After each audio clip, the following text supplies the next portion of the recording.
Kia ora and welcome back to Wellywood Wargaming. My name's Damon and I'm here to talk to you about the glorious, glorious game that is Necromunda.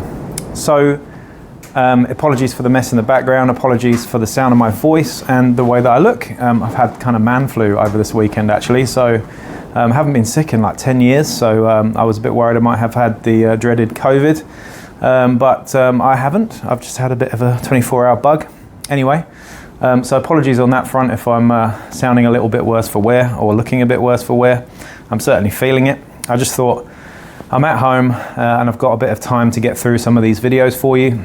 In this episode, I'm extremely excited to announce that I will be going through the best house, the only house, the one true house in Necromunda, and that is, of course, these guys, the House of Faith, Cawdor.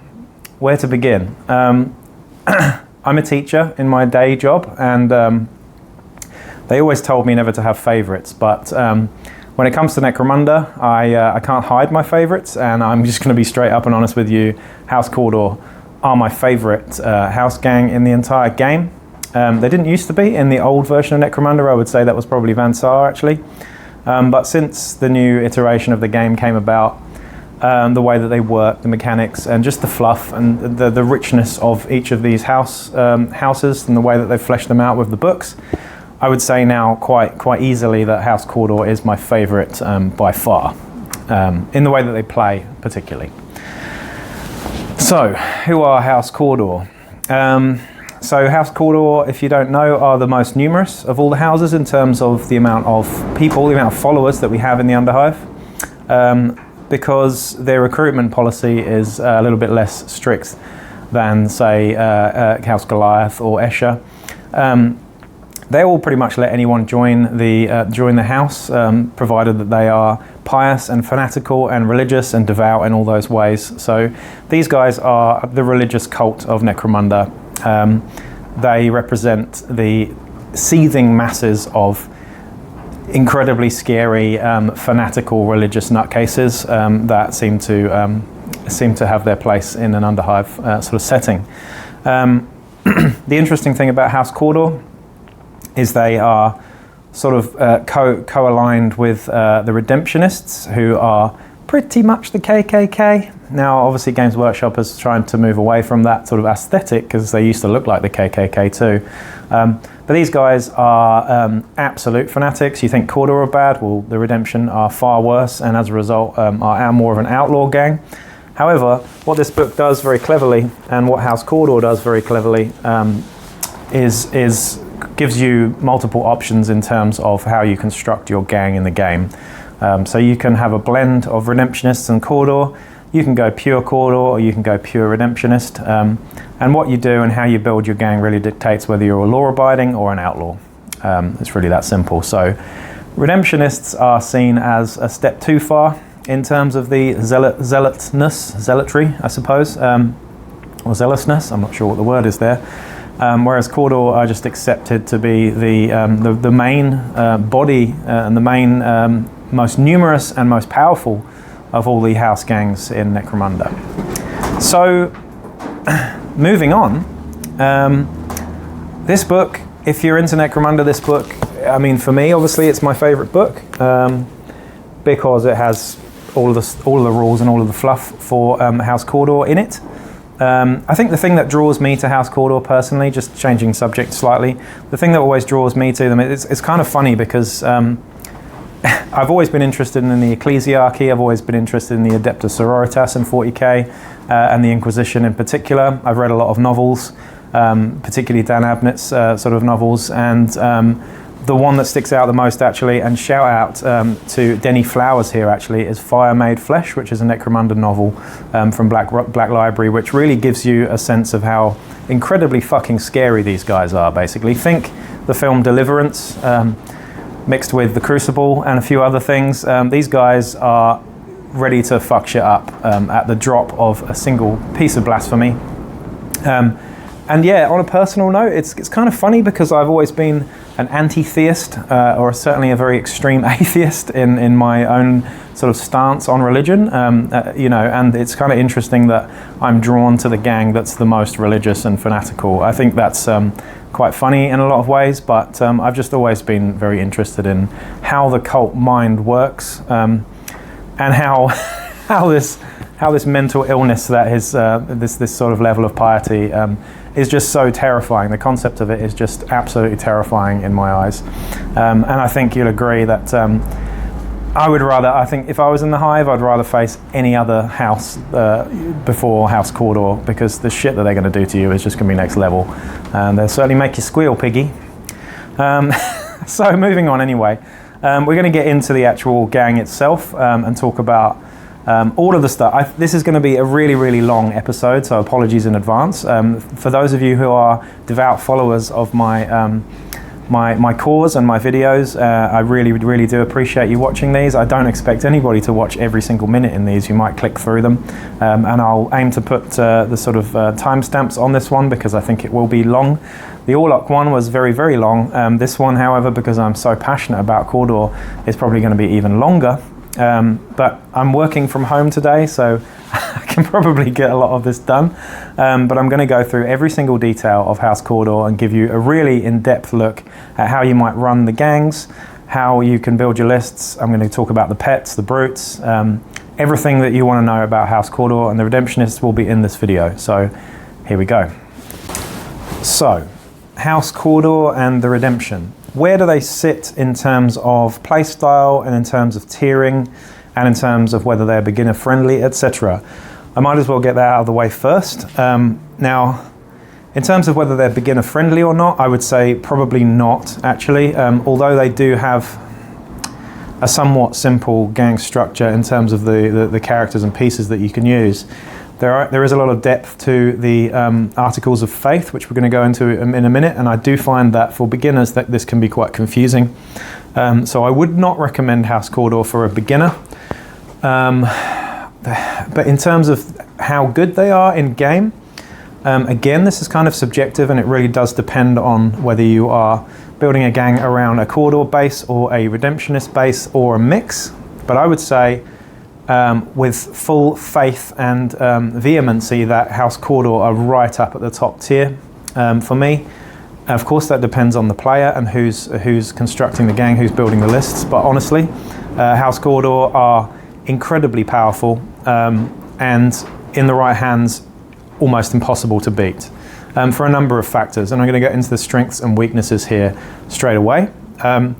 In terms of the strengths, House Cawdor have far more strengths than they do weaknesses. One of the main strengths, and one that's the most glaringly obvious here, is the use of template weapons. Now, template weapons are, you know, some of the most powerful, if not the most powerful weapons in the game, purely because on a game that's built around scenery and whatnot, and rolls, dice rolls, templates hit automatically, so you're already getting rid of the hit. You're automatically hitting with template weapons. Now, the thing that makes Cawdor stand out is that you've got numerous different types of template weapons, and adding to that, you've also got the cheapest types of template weapons too. You've got template weapons that are 40 credits as opposed to other template weapons which are usually quite a bit more expensive than that. For example, I think a hand flamer or a combat shotgun is the next cheapest template. Forgive me if I'm wrong.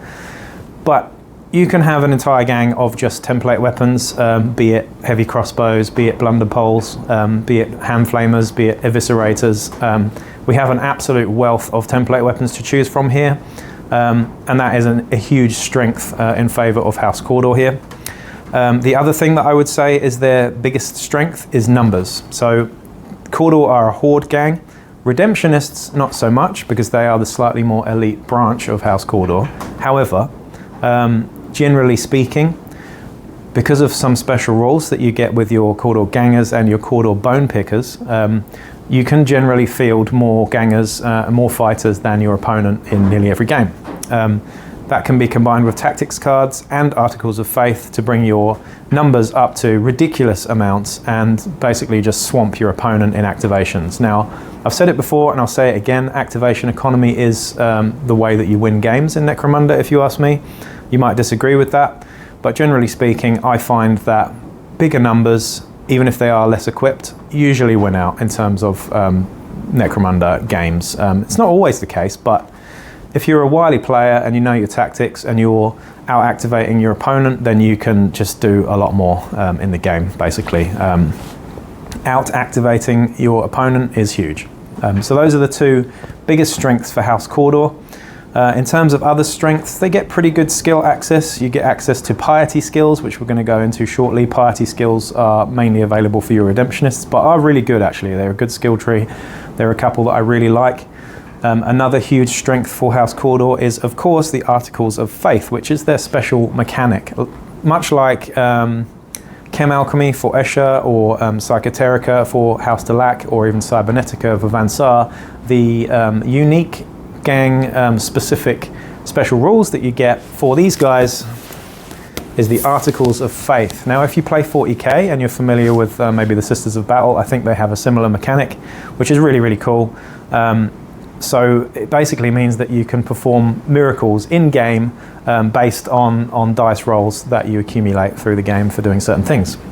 But we're going to get into that shortly anyway. In terms of weaknesses, the only weakness I can really think about in terms of House Cawdor is the fact that they don't have access to, you know, really, really good weaponry and high damage output, I suppose. You don't get access to things like bolt guns and combat shotguns and, you know, multiple damage weapons. Their stat lines are pretty low to average at best. Your leader hasn't got great stats. Generally speaking, your stats aren't great. And also, for some reason, your champions get access to brawn skills, even though they're better at shooting. So that's a problem too. The range started to come down now, which is really annoying just as soon as I started recording this. So I may have to come back to it when the rain stopped a little bit. But there you go. Those are your strengths and weaknesses for House Cawdor. If I think of any other strengths and weaknesses along the way, then I'll highlight those too. But we're going to get straight into the actual gang lists now and have a look at the fighters individually. Okay, so getting into the House of Faith and its fighters, we're going to be starting off with the Chordal Leader. Now, again, just going back to what I said before, we've got two different sort of areas that we're talking about here. We've got the Chordal fighters and we've got the Redemptionist fighters here. So we're going to be going through both. Again, you can mix and match as much as you like, but if you have more Redemptionist fighters, you are by default going to be an outlaw, and if you have more Chordal, you're going to be a law-abiding gang.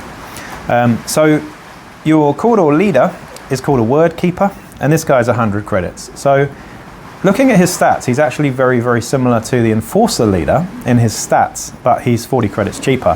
However, doesn't get free armor, doesn't get a free stub gun. But his stats are as follows. We've got movement 5, weapon skill 3, ballistic skill 4, strength toughness 3, 2 wounds, initiative 4, attacks 2, and his mental stats are as follows. We've got a leadership of 4, a cool of 6, a willpower of 5, and an intelligence of 6, which off the top of my head is virtually the same as an Enforcer Leader actually. Correct me if I'm wrong. Now he's your gang leader. So he's the same as every other gang leader in that he gets activation. He gets to activate 2 other fighters with him if he likes, just like your champion only gets 1.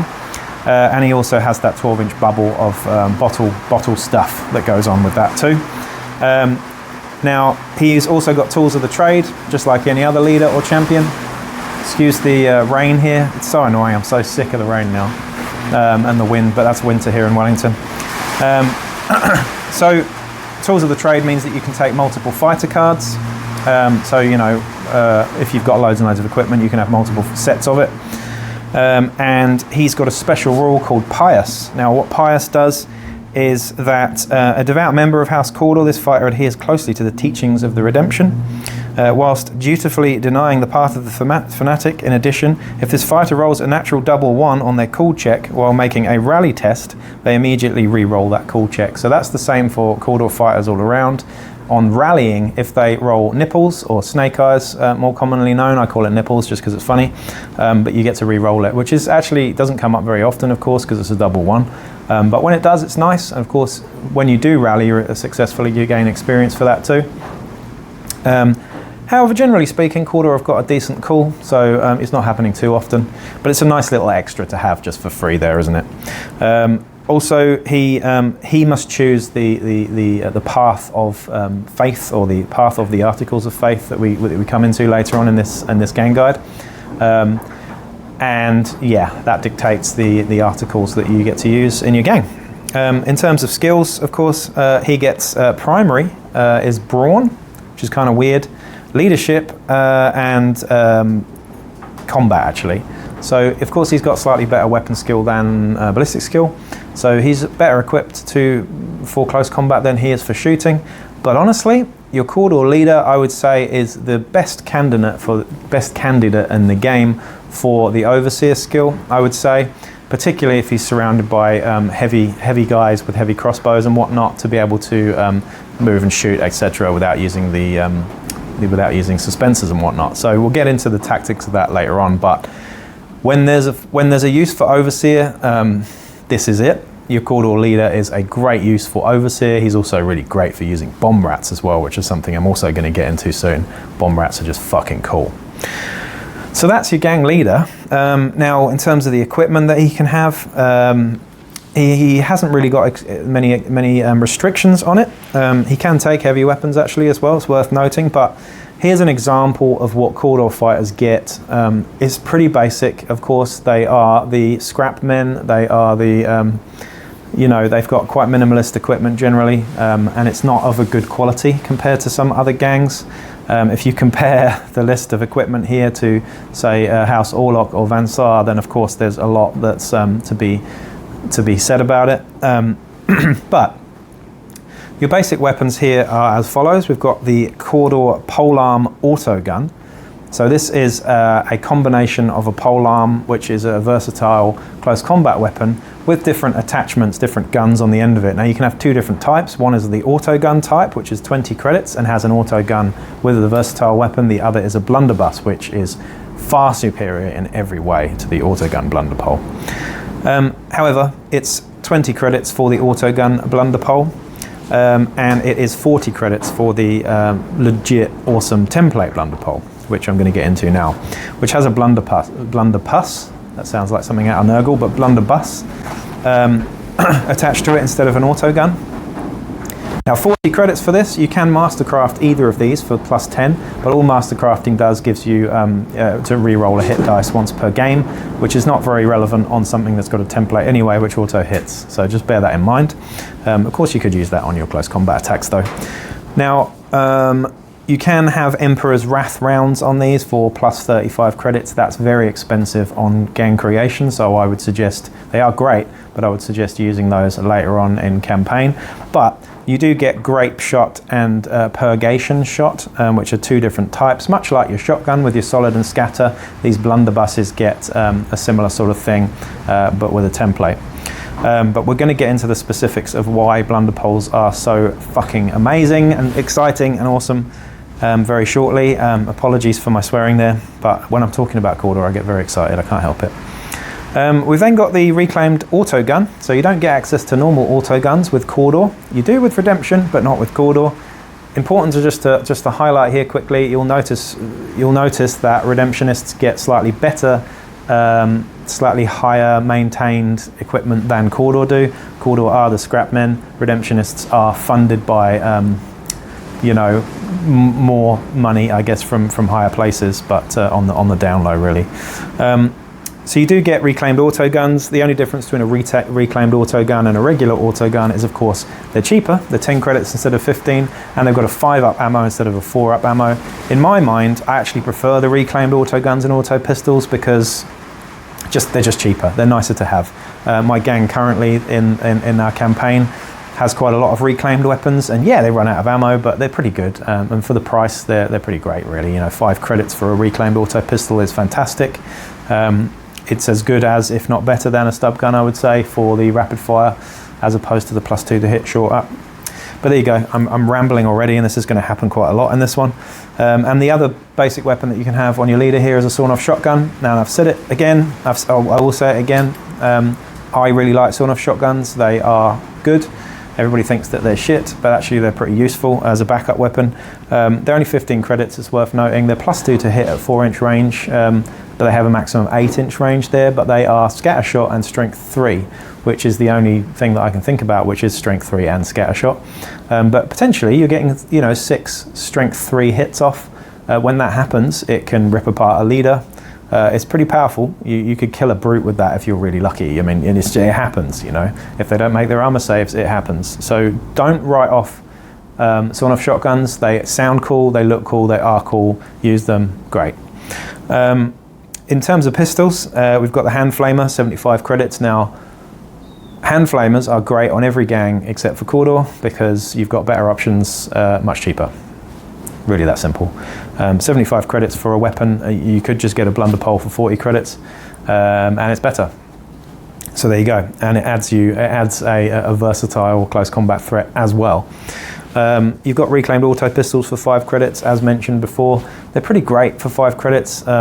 You can put out 3 shots with them as well for 5 credits. I put down some Ogryns in a previous battle report with reclaimed auto pistols. I took wounds off several Ogryns in one game with 5 credit auto pistols. So, what's not to like about that? It happens. And there you go. You've also got stub guns with dum-dums, of course. Now, dum-dums are great. They're only 5 credits and they make your stub gun strength 4. However, you do sacrifice that +2 to hit at short range for a +1 at short range instead. So less sexy, but hits harder. In terms of special weapons, we've got one combi weapon available, actually, which is the Auto Gun Flamer, which is 110 credits and just awful because you may as well have, I don't know, there are just so many better options. 110 credits for an auto gun and a flamer seems pretty silly for me, but there you go. Especially when we have a full flamer for 130 credits, which is less likely to run out of ammo.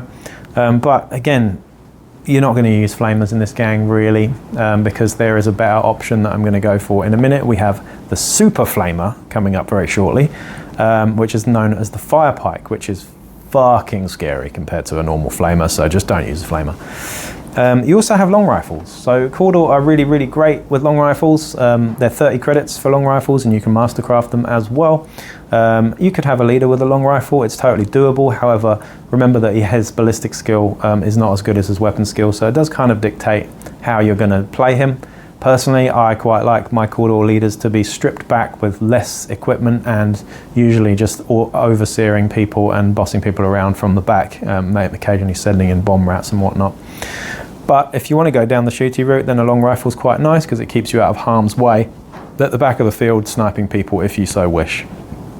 In terms of heavy weapons, there are only a couple of options here. We've got the heavy crossbow with frag and crack shells. We're going to get into just how good those are shortly, and they're only 125 credits, which is not actually that expensive for what they do. It's like a grenade launcher crossed with a missile launcher, so in terms of range, they're far less rangy than a missile launcher, but they still have the 5-inch frag template, which is incredibly sexy if you ask me. Can I say sexy and Cawdor in the same sort of sentence? I don't know about that, but yeah, apologies. I've just come out of Man Flu for the weekend, so my mind is not quite there, as you can tell. We've also got the Heavy Flamer, which is dog shit. It's 195 credits. The only place for your Heavy Flamer is going to come up on your Brute very shortly, and I'll explain why. But you're just not going to use a Heavy Flamer in any other instance, really, unless you're just purely playing for silliness, but it's 195 credits for something that you can't move and shoot with without a suspenser. You don't get access to suspensors either, I don't believe. No, you don't with Cawdor because they don't have the technology for that shit. You also got heavy stubbers though, which are 130 credits and solid. You know, heavy stubbers are great on everything. You do get heavy stubbers in your... Do you get heavy stubbers in the Cawdor gang box? I don't think you do. I think you have to get them on the weapon kit, but I've got them, so there you go. In terms of close combat weapons, you've got some really, really cool weapon choices here, and there's one in particular that stands out to me, which I just absolutely love. But first, you've got your axes. Axes are 10 credits, give you +1 strength and disarm, which is always fantastic. You've got your chain glaive, which is an expensive luxury, but they do shred anything that you hit with them. These guys are 60 credits each, but they do a lot of damage. They're pretty nasty. However, you know, they're unwieldy too, so bear that in mind. You can also mastercraft those though, for 15 credits. You've got your Cleaver, which is 20 credits. Now your Cleaver is a bit of a different weapon. Your Cleaver, I believe, is +1 to hit and +1 strength, or is it +1 strength and -1 AP? I think it's that. I think it's the same as a Brute Cleaver maybe, which is for Goliath. But we'll look at that in a second when I actually go through what these things do. We've got fighting knives, everybody knows what they do. We've got flails, which are just awesome. They're 20 credits and they give you +1 to hit, +1 strength and entangle, which means they can't be parried. I would say the flail is the best sort of basic close combat weapon in the game, apart from maybe the sword.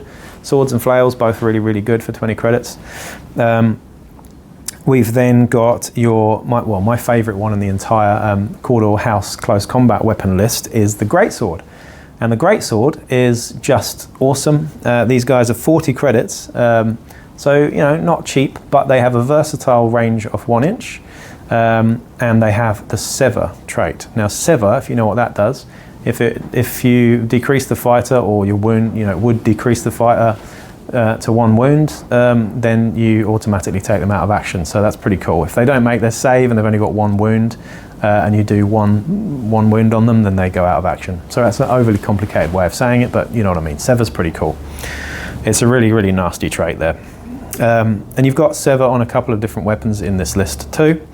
You also got the Heavy Club, which is 15 credits. I quite like the Heavy Club actually. It's not as bad as a Maul, which gives you, a Maul actually gives you positives to your armor save, which is always a bit of a weird one. The Heavy Club is similar to a Maul, still does you 2 damage, but it also has concussion too, which is quite cool. So it's a bit of a weird one to have on a close combat weapon, but concussion gives you -2 to your initiative if hit by it. Now if you twat someone with this and seriously injure them on the edge of a railing, but you don't want to coup de grace them, then they could fall off that railing, etc. So it works in ways like that.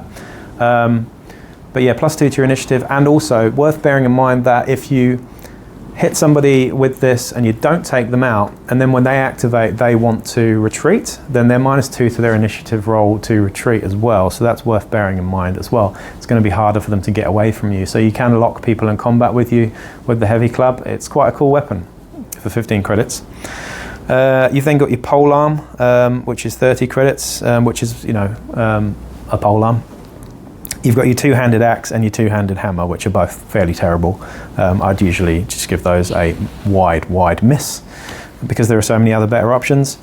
In terms of your Wargear, this is again for your Chordal Leader, but this is giving you an indication of what you can get on Cawdor in general, really, because the Leader gets the most access to all of these weapons. You get blasting charges, choke gas grenades, which are pretty cool, but 50 credits are very expensive. Frag grenades, incendiary charges, which are excellent for 40 credits, another template weapon that Cawdor get access to here. When we get crack grenades and smoke grenades as well. Smoke grenades are pretty valuable with Cawdor, I would say, and again you're going to see why very shortly. Armor, we get flak armor, gutter forged cloaks for 15 credits, which are unusual. Mesh armor and scrap shields, which are also 15 credits, and something that you'd also probably not know much about, but I'm going to explain what they do shortly as well. In terms of personal equipment on your gang leader, you can have bomb delivery rats, which are 30 credits. Now, of course, with bomb delivery rats, again, I'm going to explain what those do, but you do have to buy the grenades that they carry as well. So that's worth bearing in mind, because 30 credits doesn't seem too much, but that is just a rat with no charges, no bombs that you can actually use. You then got a cult icon for 40, which is, again, group activation +1, I believe. Which is quite a lot for that, really, when I would just usually try and out-activate people and use my action economy just to out-maneuver people. But at a pinch can be quite useful. We've got drop rigs, filter plugs, photo goggles, respirators, skin blades, and strip kits as well. Strip kit's kind of unusual that we've got that on a Cawdor list, I think, but it's quite nice to have because we haven't got great intelligence throughout for opening security doors and crates and whatnot. You've got mono sights as well, so no infra sights, but mono sights are good too. And then in terms of the exotic beasts that you get access to, your pet for a Cawdor leader can be a Sheen Bird. We're going to go into the pets pretty shortly once I've done the actual fighter types here as well. So that was your Cawdor leader. You've now got your Redemptionist leader, and this guy's called the Redemptor Priest. He's the same amount of credits, so he costs 100 credits. Doesn't come with anything in terms of weapons and armor though, but he does have his own special rules. He's got exactly the same in terms of tools of the trade. He's got exactly the same in his hierarchy that he's a leader. He has got group activation 2 as well. But this guy has Fanatical, so where your Chordal Leader had rerolls on Snake Eyes for rally tests, this guy's got rerolls on Snake Eyes for cool checks, or nerve tests, should I say. So that's better in quite a lot of ways, if you ask me. He's also got, when you start with this guy, he gets access to slightly different skills. So we do get combat exactly the same as you do with your Chordal Leader. You get leadership as well, but the main thing here, you get piety. So piety is only available to those Redemptionists and not your Cawdor. Pretty cool. Piety skills. Again, we're going to go into those very shortly, and I'll explain some of the cool ones, some of the not so cool ones. But generally speaking, they're all actually quite good. I quite like them all anyway. So that's your Redemptor Priest. In terms of stats, he's exactly the same, I believe. I'm just going to double check it though. In terms of his mental stats, he has got a leadership of 5 instead of 4 next to your Cawdor. He's got the same cool, he's got a slightly better willpower. He's got willpower as a 4 up instead of a 5 up on your Chordal Leader, and his intelligence is slightly worse as well. So Redemptionists' standout stat low is your intelligence. They're really dumb, but that's because they're so fanatically religious. Generally speaking, that's usually a theme in real life too. Sorry, that's my atheism coming through there. But yeah, there you go. So he's not very intelligent. Your Cawdor guy is generally a bit wiser. Your Redemptionist is just a bit more crazy. So that's basically what that is about. In terms of the equipment that your Redemptionist Leader is going to get, it's very, very different. So it's as follows. It's slightly smaller list than the Chordal list, but slightly higher in its quality, basically, because these guys are supported by a higher power, the Ecclesiarchy and whatnot. So these guys get full access to auto guns, not reclaimed auto guns, so they can't actually get the reclaimed versions. They only get the regular versions, which is fine. 15 credits for an auto gun. You know what auto guns do, there's no point going into that. You can mastercraft those for 5 credits as well. And most importantly, these are Redemptionists, so you do get to add an Exterminator cartridge onto some of your basic weapons. Now, an Exterminator cartridge is 15 credits and it is a one-shot hand flamer. I'll repeat that. It's 15 credits and it's a one-shot hand flamer.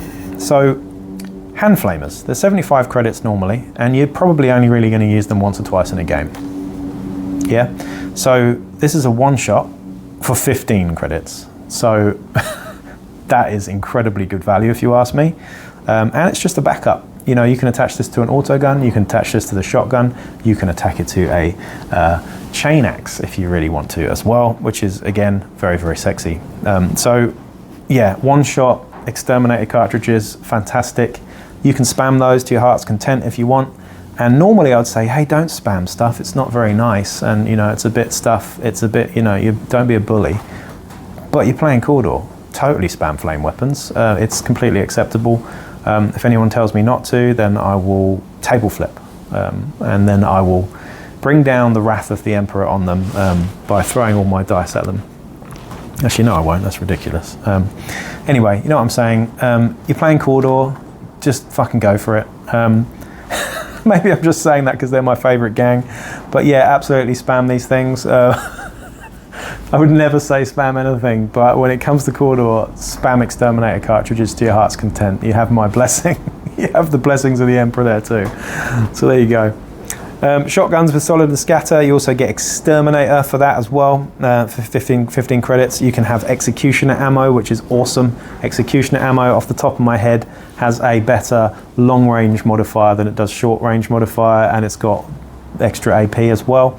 So that's pretty cool to have, so you can really execute people with that one.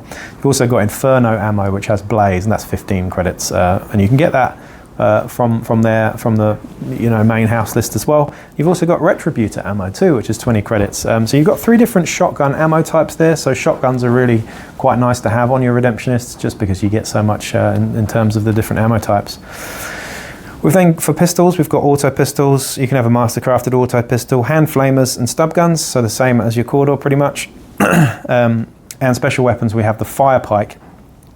And I'm going to talk about that in a bit, but I love fire pikes. When I looked at them at first, and I thought 140 credits for a flamer it's just a flamer with a few extras.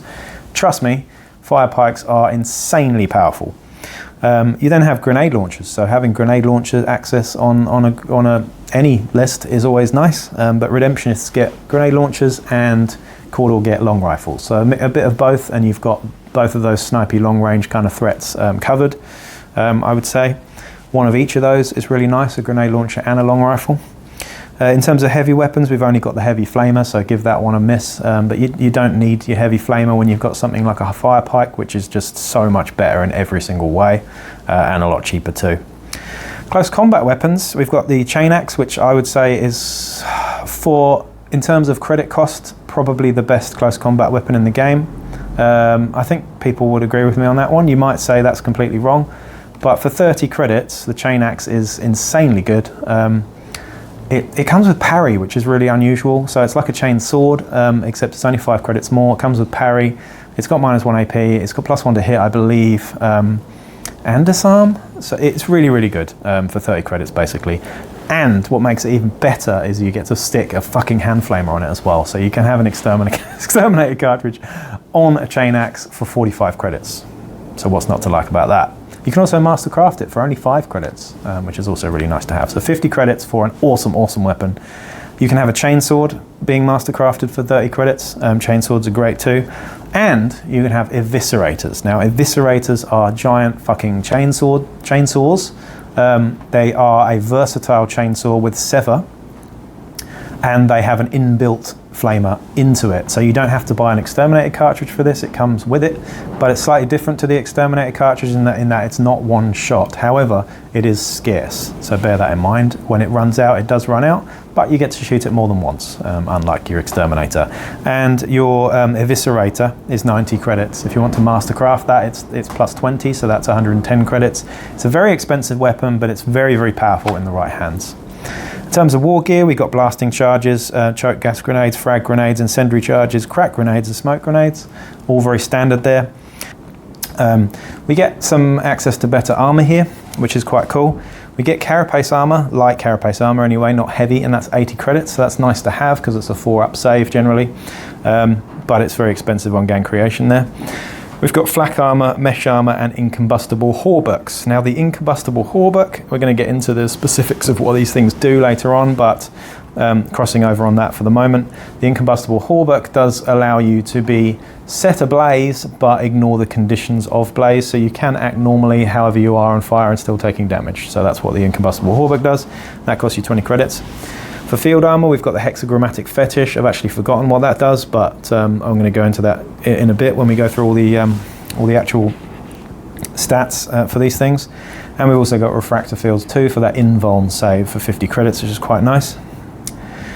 In terms of personal equipment, we've got the Book of Redemption, which is 50 credits. I'll explain what the Book of Redemption does, but it's quite an expensive luxury. It is cool, but it's okay, yeah. We've also got the cult icon there as well, which is the standard cult icon. Drop rigs, filter plugs, photo goggles, pyromantic mantles, which give your close combat attacks the blaze trait, which is pretty cool, but that's 45 credits. We've then got your respirator, skin blade, and strip kit. In terms of weapon accessories, we've got infrasights, which is lovely because infrasights are great, for 40 credits, and monosights as well for 35 credits. In terms of exotic beasts, we get the excellent cherub servitor, which adds a whole bunch of stuff, which just makes, they're just fucking cool. They look great too, and they're really nice to model. You can get those in packs of Sisters of Battle and Space Marines and stuff. I've got a few of them from Eviscerators boxes that I use for mine, and they're just really fun to model and paint up as well. And to add to that, you've also got access to Servo Skulls. Now, Servo Skulls, if you're new to Necromunda, these things are actually really quite rare at the trading post. They can be quite hard to find, but you get gun skulls, medi skulls, and sensor skulls in your house list from the start, which is really, really cool and very unique to Redemptionists. 65 credits for the gun skull. The medi skull is 80 credits, which is very expensive, and 60 credits for the sensor skull. So they're very overpriced for what they do, but they do look cool, and they are just really cool in general. So that was your Redemptor Priest. So that you can see there's some clear differences between the Cawdor and Redemptionist lists in terms of what they get equipment-wise. Cawdor very much get, you know, grungy, sort of dirty, rusty stuff, whereas the Redemptionist gets nice, shiny, awesome stuff. But they both get access to lots of template and lots of blaze. So that was your Redemptionist Priest Leader, or your Redemptor Priest Leader and your Cawdor Leader. It's up to you which one you prefer. Personally, I don't know. I like them both. I like them both equally. It really does depend on how you want to run your gang. But moving on now to your champions. Now, important to note here as well, this is the only house book that doesn't include, or the only gang in the game for the 6 houses that doesn't have a super champion. And what I mean by that is they don't have a Nactgul, a Death Maiden, a Stimmer, or anything like that, or an Arms Master. They instead have 2 different types of champions. One is a Redemptionist, one is a Cawdor champion, and they have their own minor differences, just like the leaders do as well. The Cawdor champion is called a Firebrand, which is a bit confusing actually, because you associate fire with redemption more than you do with Cawdor. But they're called a Firebrand, and they're 90 credits. So they're only 10 credits cheaper than a leader, which is kind of strange. These guys have a movement of 5, a weapon skill of 4, and a ballistic skill of 3. So those things are switched around for the champion. So the champion has a better shooting ability, the leader has a better close combat ability.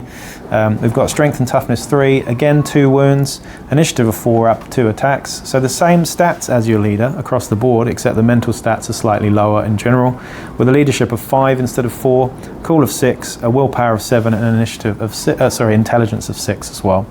So the Firebrand is pretty intelligent actually, and has got an average willpower and a decent cool. This guy has the gang hierarchy champion rule, so he has a 6-inch bubble instead of a 12-inch bubble when it comes to bottle stuff, and he has tools of the trade and group activation 1 because he's a champion.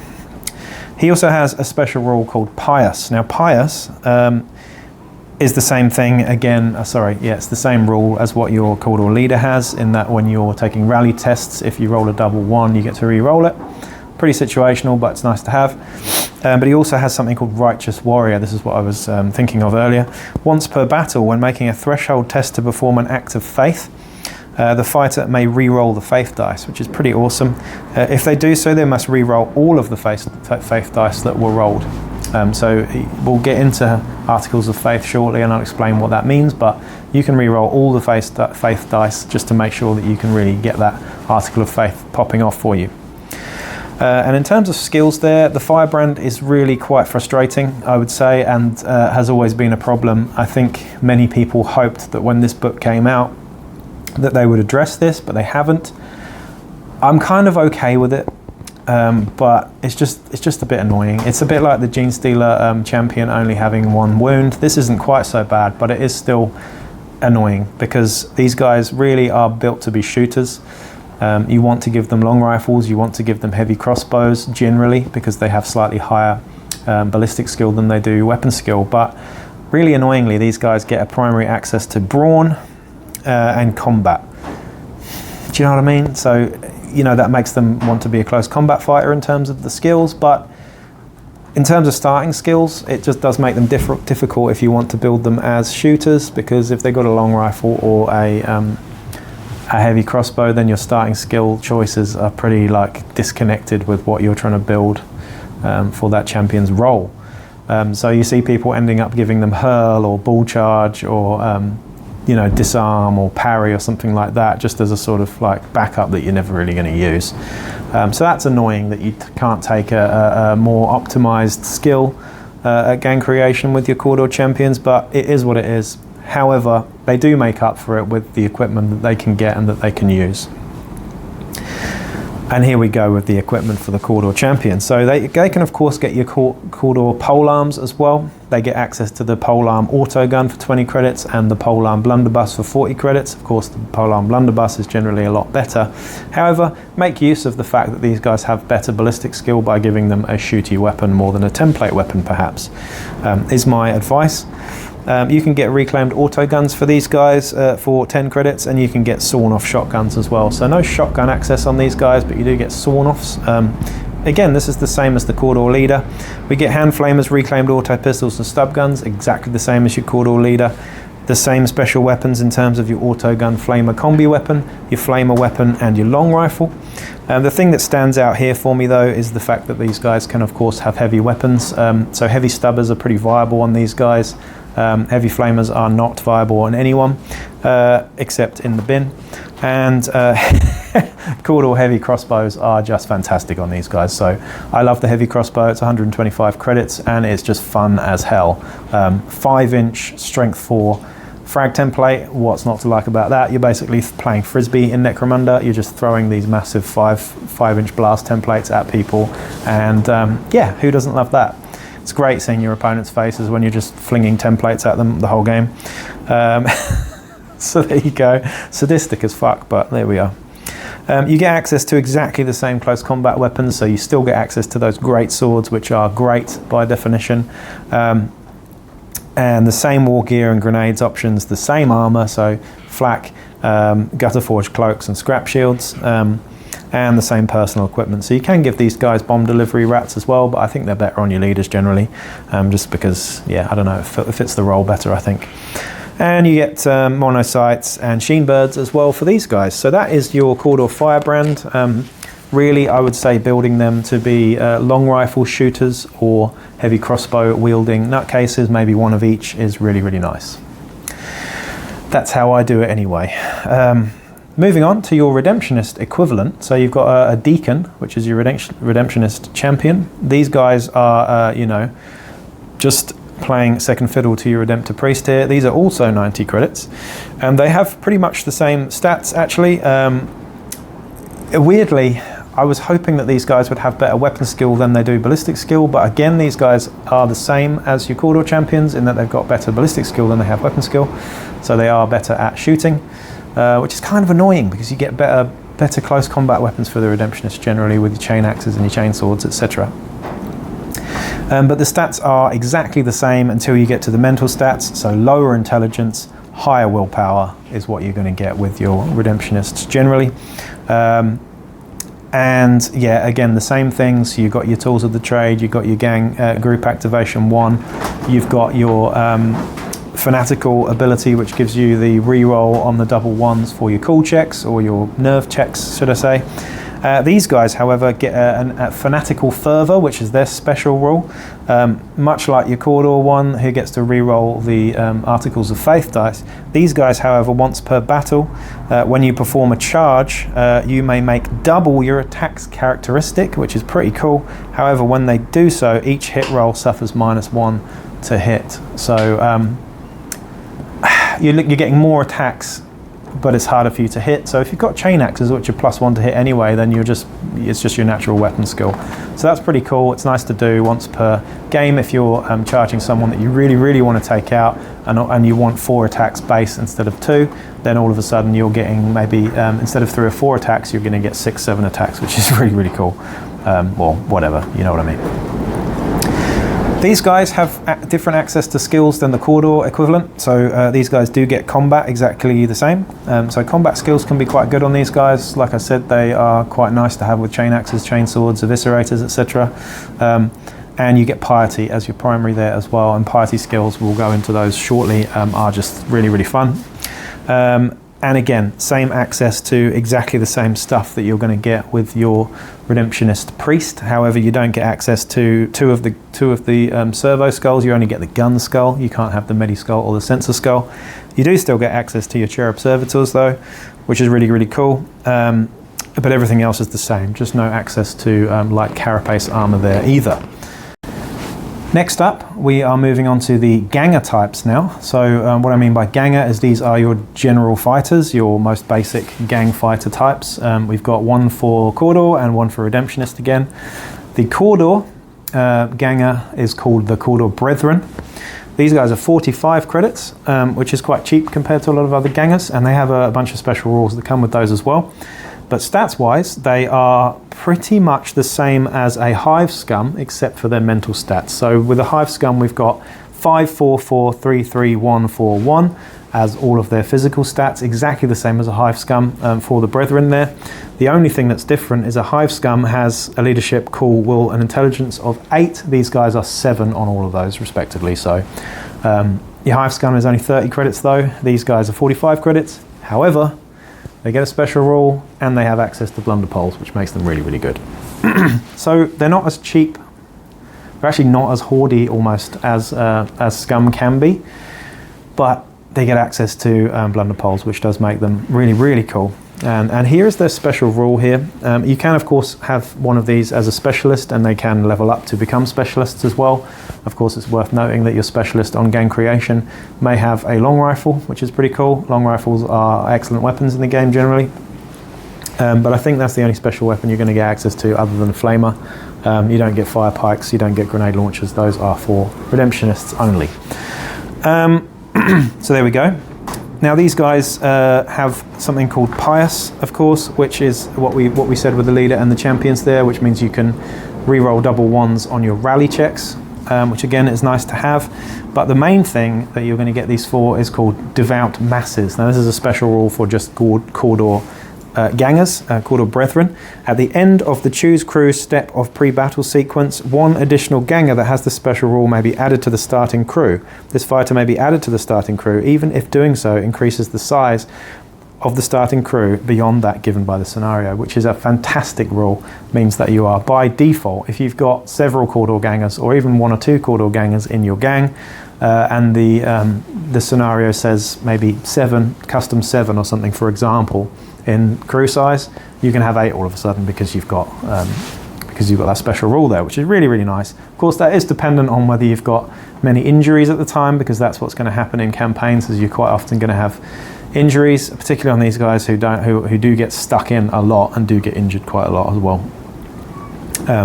When you're playing Cawdor, you play with reckless abandon, and that is what kind of makes them the most fun gang to play in a lot of my opinion there anyway. In terms of the skill access for Chordal Brethren when they become specialists, they do get combat and ferocity. So ferocity being one of the best skill trees in the game. That is awesome. It's a shame that you don't get ferocity access on your champions and leaders, but that's the secondary, unfortunately. But it's pretty cool that you get it on your gangers and your specialists. In terms of weapons, of course, we've got a much stripped back version of what the champion has.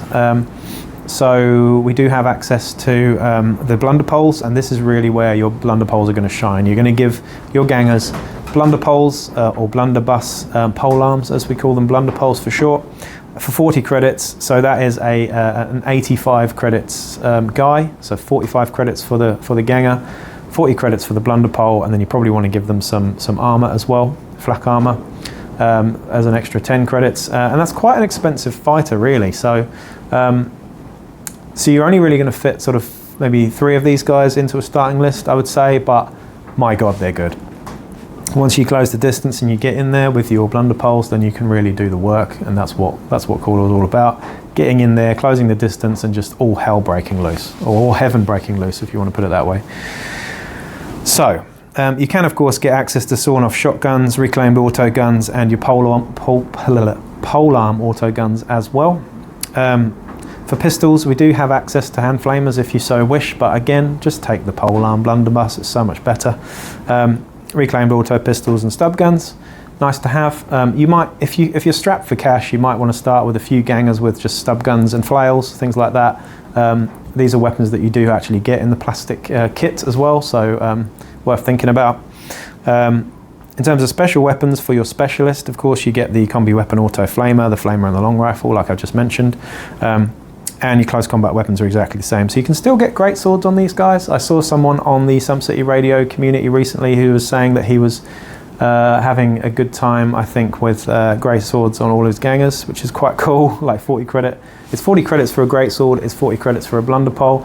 I know which is more optimal, but I do like the idea of a bunch of guys running around with sever versatile greatswords, which is quite hilarious. So yeah, shout out to you, whoever you are on Some City Radio, for doing that. I can't remember who it was, but yeah, it seemed like a cool gang idea, just to construct a whole gang with greatswords. Very, very cool idea. However, it's probably not going to be that good in game. So again, armor types, you can have flak armor or a gutter forged cloak. I would say the flak armor is, of course, the much better one there. And in terms of personal equipment, you can have bomb delivery rats on your gangers too, which is quite cool. But your bomb delivery rats, I'll explain what they do shortly, but you need the right stats to be able to use them, basically. And these guys don't have the great mental stats that you're going to have on your leader and your champions so much. So that's basically it in terms of your Cawdor Brethren. So the thing that really stands out about them is the special rule that gives you one extra fighter, the Devout Masses special rule there too. So flipping over to the Brethren, the Redemptionist Brethren, which is slightly different to your Cawdor Brethren. This guy is slightly better equipped. He's 50 credits, so he's 5 credits more than your Cawdor equivalent. And I can't really figure out why. I suppose he's got, again, different special rules and his stuff here, but the same stats. The only thing that's different about him are his mental stats. So he's got a leadership, which is slightly worse with an 8, a cool, which is actually better with a 6, a willpower, which is also better with a 6, and an intelligence of 9, which is trash. So not very smart, these guys. However, I think, honestly, intelligence is a stat that you're not going to use as much as cool and willpower, and having better than average cool and willpower on these guys is really quite important, particularly cool for those bottle checks and whatnot. Your Redemptionists are more likely to stick around till the end of the game. Your Cawdor are not. Put simply. Again, you can have a specialist here as well if you want to on gang creation, and they develop into specialists too. But these guys have a special rule called Fanatical. Now, a zealous follower of Redemptionist teaching, this fight embodies extreme beliefs of their cult. Again, it's the double 1 thing, sorry. So just going back to what you have on your Redemptionist champion and your Redemptionist leader, if they roll double 1s on your nerve checks, you get to re-roll it.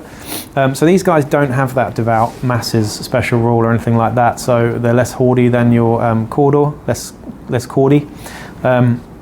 So there you go, your specialist gets access to the following skills. So we get combat ferocity. So they don't get access to piety, which is kind of weird. That's a secondary one for your specialists, but it is what it is. And in terms of weapons and whatnot, it's worth noting that, of course, you get pretty much the same weapons than you do with your champion and your leader. With your shotguns, auto pistols, hand flamers, stub guns. We've got your combi weapon, auto gun flamer, fire pikes, which are just, I'll go into those shortly and tell you how good those are. Grenade launchers as well. And photon flash grenades and smoke grenades on your grenade launcher from gang creation, which is pretty cool. Worth thinking about the smoke grenades, definitely. I like flash grenades too, but doesn't really seem to fit Redemptionists, if you ask me, too well. We've got chain axes with exterminators, awesome. These guys can have exterminators on their auto guns and shotguns as well, which you're going to do on these guys. If you don't, you're mad. We've also got eviscerators, fighting knives, and incombustible hauberks, flak armor, things like that. These guys can't have pets or cherubs or anything like that, and they also can't have gun skulls either. So there you go. That's basically your Redemptionist Brethren. So the Cawdor Brethren are kind of slightly better in some ways. It's difficult to say. So you can have a Cawdor Brethren with a blunderpole, or you could have a Redemptionist Brethren with a shotgun with an exterminator on it, or something like that. So you've got options for similar stuff, and I think mixing and matching is where it gets more fun. I think sticking to just one of those gang lists is where it can be a bit one-dimensional, so it's nice to have a mixture of both. Last time I ran Cawdor, I did Cawdor and Redemptionist, but they were predominantly Cawdor rather than being Redemptionist, because I didn't want to be an outlaw. However, that did mean that I had less access to outlaw hangers-on and things like that. So there you go. So we're back talking about the next fighter type in the Cawdor list. The next fighter type is the best fighter type in the entire game. It really is. It's my favourite. Okay, it's not the best, but it's my favourite fighter type in the entire game. It might seem silly, but it is what it is. For many reasons. The bone picker, the Cawdor Juve, the simple, humble Cawdor Juve is my favourite piece in the whole of Necromunda. I said it. I'm proud about it. It is what it is. I love these guys. I would have hundreds of them in a gang if I could. In fact, I did build a list with just bone pickers, and I think you can fit 38 of these guys into a starting list or something like that anyway. And they're just fucking awesome. They all had stub guns and flails as well, or maybe just stub guns, I can't remember. But this is your Cawdor Juve, not your Redemptionist Juve, your Cawdor Juve. So these guys, the reason why they're so good, well, there's the various reasons why they're so good. The first reason is that they're only 20 credits. So you might think scum are cheap. These guys are 20 credits. 20 credits, which is fucking awesome. They've got terrible stats though, but they've got high movement. So movement 6. In movement it's great in Necromunda. And I'll tell you what I use Bone Pickers for generally. But we've got Weapon Skill and Ballistic Skill 5. Yeah, it's average for a Juve. Strength Toughness 3. Wounds 1. Initiative 3, which is actually pretty good. So they've got high movement and high initiative. Attacks 1 and 8, 8, 8, 9 for their mental stats there as well. So bad cool, bad willpower, really bad intelligence. They're not very clever either. So there you go. They get promoted to specialists if they so wish. They are fast learners, so they do have the fast learner special rule, which means that you know, if you want multiple stat increases of the same type, you don't have to pay extra for it. You just pay the same again, if that makes sense, in terms of XP. And they are pious as well, so they have that double 1. If you re-roll the double 1 on the rally check there as well. But they have something called Devout Masses. Now, Devout Masses, similar to the Cawdor Brethren special rule, this one's even better. So with this, at the end of the choose crew step of the pre-battle phase, D3 additional Juves that have this special rule may be added to the starting crew. These fighters may be added to the starting crew, even if doing so increases the skill size, blah, blah, blah, blah, blah. So you can have an extra D3 Juves in your starting crew and an extra Ganga as well. So you're already possibly going 4 above in your starting crew, and that's before we even start talking about tactics cards and articles of faith, which can add even more. So this is can you see how excited I am about Cawdor? Like, these are some of the things that I just love about Cawdor. I love hordiness and I love hordy gangs, and these guys are the epitome of it. Now, what I use Bone Pickers for is I use them for screening. So they're great at just being expendable bodies that you can channel articles of faith through. You can get them in a way of stuff, and you can be really fucking annoying with them. Because they've got high movement, what I find they're really good with, tactically, what I like to do with them is I like to pair them up with Cawdor Gangers with blunder poles, set people on fire with the Cawdor, with the blunder pole, and then charge in and coup de grace people that you luckily or hopefully injure with your Bone Pickers. Your Bone Pickers are your coup de grace experts. With movement 6, they get a possible 9-inch threat range of just running up and kicking people while they're down. And nothing is more satisfying than kicking something really, really, like, I don't know, like an Escher champion to death with a 20 credit Bone Picker. It's just fucking lovely. Kicking a Goliath leader to death with a 20 credit Bone Picker, whatever, you name it, you can do it with Bone Pickers, and that's why they're so great. I just love them. I'll just throw them at stuff and not care and just laugh. Cackle my way to the end of the game, whether I lose or win. It's not really important. It's just the manner of how I play. And that's why I love Bone Pickers so much. They're just awesome. In terms of skill access, once they do get to that specialist level, then they get ferocity as well, which is great, great, great. So you can have true grit on them, you can have nerves of steel on them and whatnot if you eventually get there. And they get access to just pistols and close combat weapons, which is all you really need. Again, we've got a ballistic skill of a 5 up there. So stub guns are really great for these guys because 2-inch +2 at short range there. +2 to hit makes you all of a sudden have a ballistic skill of 3 up, which is great. If you give them axes, flails, things like that, then you make them a bit more potent in close combat too. Flails being +1 to hit and +1 strength is rather nice on a Juve. Pair that with a stub gun, and you've got actually something that can do damage, surprisingly. And you can give them grenades too, so you can make them into grenadiers, which is pretty useful. We've got crack grenades, incendiary grenades, frag grenades and blasting charges. I would highly recommend incendiary charges on these guys, but to be honest, they're better as bare bones Bone Pickers with just stub guns quite often, most of the time, I would say. You can also give them bomb delivery rats, but I think bomb delivery rats off the top of my head work off the owner's intelligence, and when you've got an intelligence of 9, I would not recommend it. So there you go, that's your Bone Picker. The last fighter type in the entire Cawdor list, and this one is your prospect actually. So when you compare this to other gangs, this is your equivalent to a Wrecker for the Orlok list, the equivalent to a Wild Runner for the Escher list, etc, etc. This guy is called your Zealot. Now this guy is your Redemptionist Juve equivalent, but he is basically a prospect. but he's still called a Juve. He's 40 credits, so he's a lot more. He's double the price of a Bone Picker, and he's nowhere near as good. He's still got that movement 6, which is really nice. His weapon skill is average with a 4 up, so his weapon skill is better. But his ballistic skills are 5 up, the same. Strength, toughness 3, wounds 1. Same initiative as a Bone Picker, 1 attack. His leadership is 8.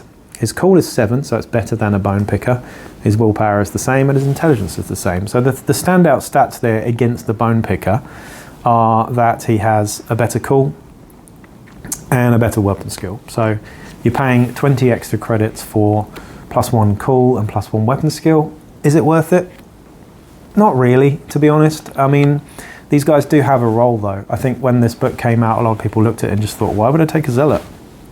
Why would I take one? But I'll tell you why you might take one. You might take one, you might not. I have taken them and I quite like them. I had one in my last list and he was actually a real pain in the ass. But it's what I equipped him with that made him a pain in the ass, to be honest. These guys level up the same way as the Juves do in terms of the specialist and whatnot, but these guys do get that rule of hot-headed, which means that if there are nearby fighters and these guys get seriously injured or taken out of action, you don't have to worry about cool checks because they go, oh, it's only a Zealot, fuck that, who cares? It's only a Zealot, haha, look at him, he's like, yeah, who cares? They just laugh it off. They have fast learner, just the same as your Cawdor Juves, and they have fanatical as well, which gives you that re-roll of double 1s on the nerve test as well. And they also get ferocity skills, just the same as a Cawdor Juve, should they progress to specialist as well.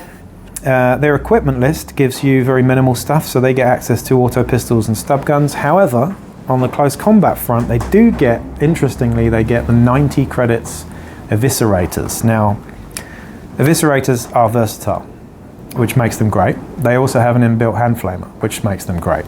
They also have Sever, which makes them great.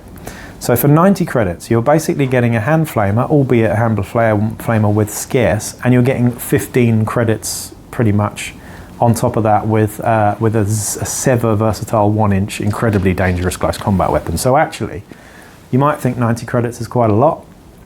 It is a lot, but it's cheaper than having a hand flamer and a fucking greatsword combined, you know what I mean? So bear that in mind. You also get fighting knives, two-handed axes, two-handed hammers. Give those a miss entirely. These guys are for wielding Eviscerators, if you ask me.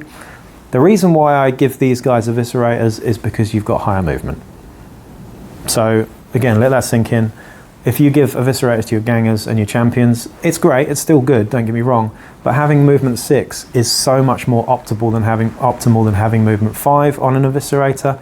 Being able to move 6 inches and use your template is great, and being able to charge further and use that versatile threat range in close combat is also great, especially when you don't have to worry about getting hit back because you're hitting a versatile range. That's why Zealots are quite useful. They're useful because of Eviscerators. Now, when you get the Redemptionist box, I think the Zealots are the guys with the Eviscerators generally, so there you go. And I think that's kind of what they were aimed to be. I think that's what they intended Zealots to have, was Eviscerators. So that's pretty cool. They can still get armor, they can still get grenades, and they can still get your incombustible Hawbuck, which is pretty cool. But that's it, that's all they get. So that right there is your rundown of the 8 different fighter types in a Cawdor list, and this is already going to be a huge video, but there you go. Those are some of my thoughts on the actual fighter types. The next thing we're going to look at, of course, are the exotic beasts and pets. So moving on to the exotic beasts and pets. Don't know why I sounded Scottish there, but like I said, I've been losing my mind a little bit lately. I've been staying in all weekend watching lots and lots of movies because I've been a bit sick. So the unique exotic beast and pet for House Cawdor and the Redemption, they've actually got 2 of them. I mentioned them before. For Cawdor, we have the Sheen Bird. Now the Sheen Bird is 90 credits. They're available to your leaders and champs. And their stats are as follows. They have a movement of 6, weapon skill 4, ballistic skill 6, which you don't need. Strength 3, toughness only of 2 though, which is kind of annoying. Wounds 1, initiative 3, attacks 2, which is great. Leadership 8, cool 7, willpower 8, and intelligence 9. These guys can fly, so they have flying, which means they can move up and down and stuff, and they can fly over, you know, obstacles and whatnot. And they also have 2 special rules. The first one is called Bait. When the owning fighter activates, the Sheen Bird will attempt to charge an enemy fighter even if the owning fighter does not wish to. Make a willpower check for the owning fighter. If this check is failed, the Sheen Bird must perform a charge double action during which it moves towards the closest enemy. If the check is passed, the Sheen Bird activates as normal. It's kind of annoying actually, but your willpower is generally good enough to make that pass most of the time. You have a better than average willpower with 6, I think, on your Chordal Leader off the top of my head again. But it is still annoying, especially for a 90 credit thing. I mean, yeah, you know. They've also got another special rule here called Rake Away. At the end of the Sheen Bird's activation, if the owner is standing inactive or prone and pinned, they may choose to make a willpower check. If this check is passed, the Sheen Bird will immediately make a free move simple action or treat basic action if engaged directly towards the owner. If the check is failed, the Sheen Bird does not make this free action. So that's actually quite useful if you're stuck in combat and your Sheen Bird's not helping you, for example, or your Sheen Bird's stuck in combat and you want to just get it out for free. That's quite nice. But yeah, quite situational, that one. Your Sheen Bird gets access to ferocity as well, skills when they level up too, which is quite nice. But otherwise they suffer all the same pet rules to normal pets, in that they've got to remain 3 inches of your leader. If they are outside of those 3 inches, then they can be broken and have to flee back to your leader, which is quite annoying too. But these guys are kind of useful. They're kind of useful. For 90 credits, I think they're not the best pet in the game, that's for sure. I think it's quite clear what the best pet in the game is, and that is, of course, the Arachnid, the Spider for Vansar, which basically has a free, cheap Strength 2 web pistol, which makes them incredibly, incredibly powerful. But we won't get into that yet because we haven't done the gang guide for Vansar yet. But Sheen Birds are not great. They look cool and they sound cool, but they're just not great. I would use a giant rat instead, because giant rats are awesome. However, moving into the Redemptionist pet here, these guys, however, are incredibly good. They're similar to a familiar. These guys are called Cherub Servitors. Now these guys are 55 credits. They're not as good as a Psychic Familiar for Gene Stealer Cult or for Chaos Helots at all, but they are really, really cool still. There's no point really reading the stats here because they don't do anything in terms of close. You're never going to want to get them in close combat. They're never going to be useful in any way. Of course, they can still coup de grace stuff if you want, and they can still open doors and stuff for you too. These guys also have flight. They are a bodyguard though, so this is a special rule. If they're 2 inches away from their bearer, once per phase, once per turn, they may choose to, in fact, not once per turn at all. So ignore me. This is where they are slightly different to the Psychic Familiar, in that if a Cherub Servitor's owner is hit by a ranged attack, the controlling player may choose to transfer the hit and all of its effects onto the Cherub Servitor, which is really, really cool. So, of course, your Cherubs, you're probably going to go through them. You're probably going to buy them and have to buy them again, because once they do fail their save rolls, they're probably going to get injured and miss games and stuff. But really, really nice to have. That is really huge in a clutch. So say your champion with a fire pike has one, which mine does in my current campaign, gets hit by a particularly nasty heavy weapon or a multi-melter or something, suddenly I can just go, you know what? I'm still standing and my Cherub gets hit by that. And I'm not really bothered by it, and now I'm just going to fire pike you in the face, which is quite nice. So that's what you buy them for. They have a Focus of Faith as well, which is also an added bonus, which is pretty cool. Doesn't apply to my outcasts at the moment though, because they don't use Articles of Faith. When generating faith dice, the gang may re-roll a d6 for each friendly Cherub Servitor that is on the battlefield and not seriously injured or fleeing during the end phase, so you get an extra dice there, which is pretty cool. They're also a small target, so they have -1 to hit in general. On top of cover, and they're nimble as well, which is one of the coolest things about them, is they get a 4-up invulnerable save, which is really, really handy. So you can transfer the effects, you can transfer the hit of that multi-melter onto the Cherub, then they just get a 4-up invuln save and get to save it. So pretty cool if they make those saves. If they don't, then they're likely to die quite often. And for 55 credits, that is quite expensive, so you're probably not going to start with them, but during a campaign, once you start generating money, these guys are really, really great for your leaders and your champions, provided that they're Redemptionists, of course, because these are only available for Redemptionist leaders and champions. And they get cunning skills once they level up too, which is kind of cool.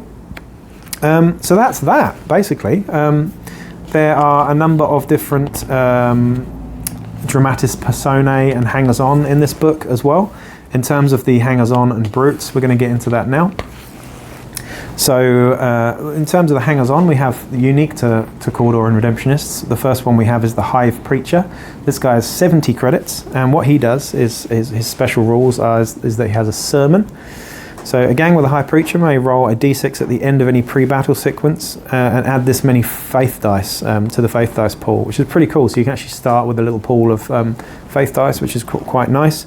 If a Hive Preacher is on the battlefield and not seriously injured, then they count as 3 fighters when determining the number of Cawdor fighters generating faith dice in the end phase. It's important to note, though, that you can never go above the amount of fighters in terms of the number of faith dice that you have. So it's pretty good, though. But they're also part of the crew. This fighter is always ready to fight, and as long as this fighter is part of the crew, they're treated just like a regular ganger for the purposes of blah blah blah. However, just like any other hanger on, this fighter cannot gain experience, etc. And they can only be hired by outlaw gangs. So if you are Redemptionist based, then they are available to you. This guy has a two-handed hammer, which is quite cool. He comes with a two-handed hammer, and he has the inspirational skill, which is quite a nice skill to have. But other than that, he's got very average stats with a movement of 4, so he's very slow, but he's got a decent weapon skill of a 4 up there with an average. Everything else is very average. His mental stats: leadership 5, cool 6, willpower 5, intelligence 8. So he's quite cool to have on the field. But 70 credits, is it worth it?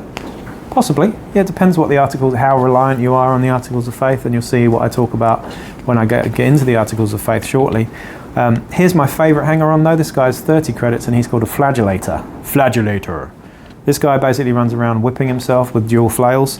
In fact, he's only armed with 1 flail, but in the picture he's got 2. This guy has a special rule, and he's again outlaw only. During the pre-battle sequence, after setting up the battlefield before choosing crews, a gang with a Flagellator may attempt to bring one of its fighters out of recovery. The chosen fighter immediately makes a toughness check. If this check is passed, the fighter leaves recovery and may be included in the crew for this battle. However, they start with a flesh wound.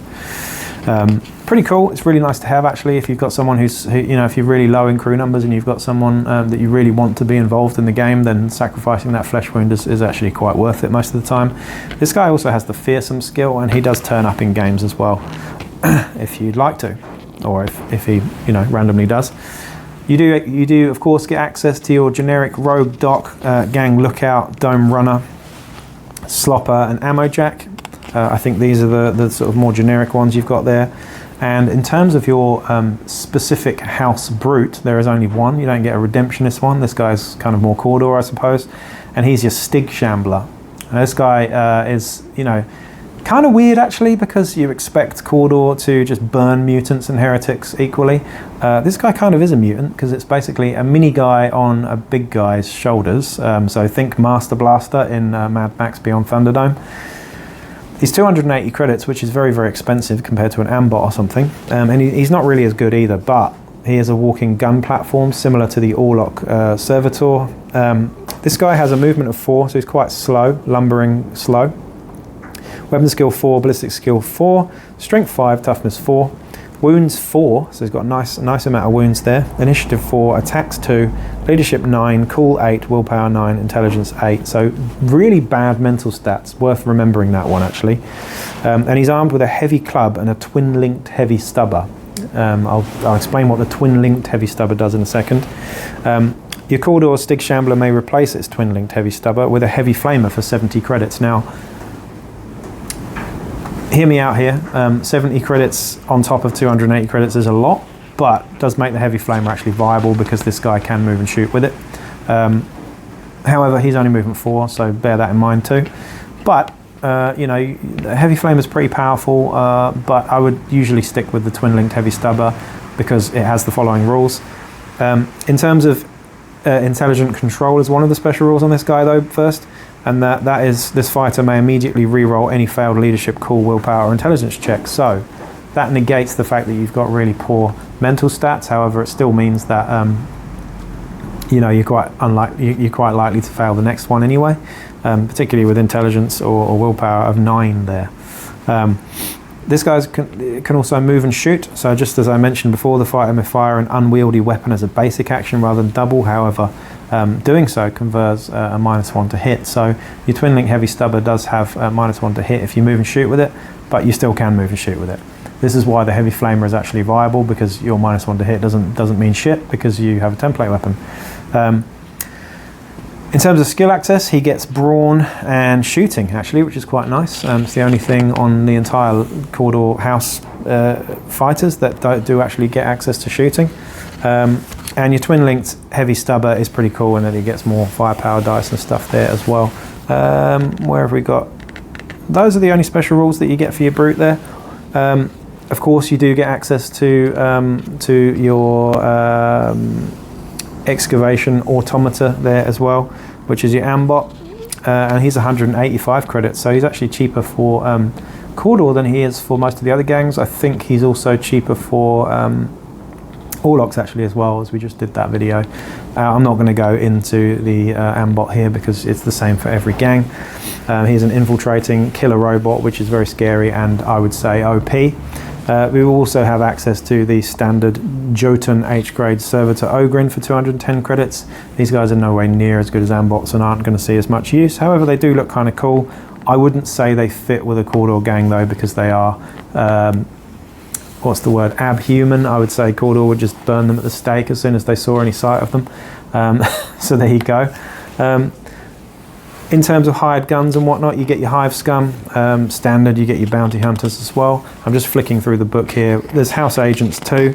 I'm not going to go into the House Agents as such here, but in this book you've got some really beautiful pictures of some of the Dramatis Personae that you can get, and these all have great Forge World miniatures available as well. Some of the nicest actually, I would say.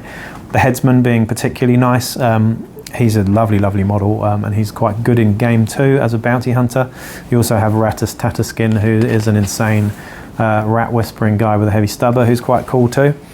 You've got your strong alliances and stuff in this book as well. And yeah, your Rogue Factoria, which is quite cool, and House Co-Iron, a little bit of information on House Co-Iron there, which are the strong alliance for House Cawdor as well. With the rules for the corpse harvesting party there as well, and your Factoria work gangs. So all of that is based, all of that is in this book. You've got your Cawdor house favors. Again, I'm not going to go into the house favors so much here, mainly because we don't actually use them in our campaigns. It just adds further complexity to stuff. And already this video is going to be incredibly long, so I won't do that. You've got your Cawdor subplots like you have with any other gang book. But really, we're going to skip straight to the good stuff here, and we're going to go into the Piety Skills and then your Articles of Faith. Whew. This is taking me most of the day to do, but I hope you appreciate it. Again, you can tell how excited I am and how pious I am when it comes to House Cawdor. But here we're going to go into the Piety Skills. Now this is the skill tree that's available for your Redemptionists, and they are as follows. The first one is Lord of Rats. Now, friendly Juve or prospect fighters that are within 12 inches of this fighter and can draw a line of sight to them may apply +2 modifiers to their cool checks and willpower checks.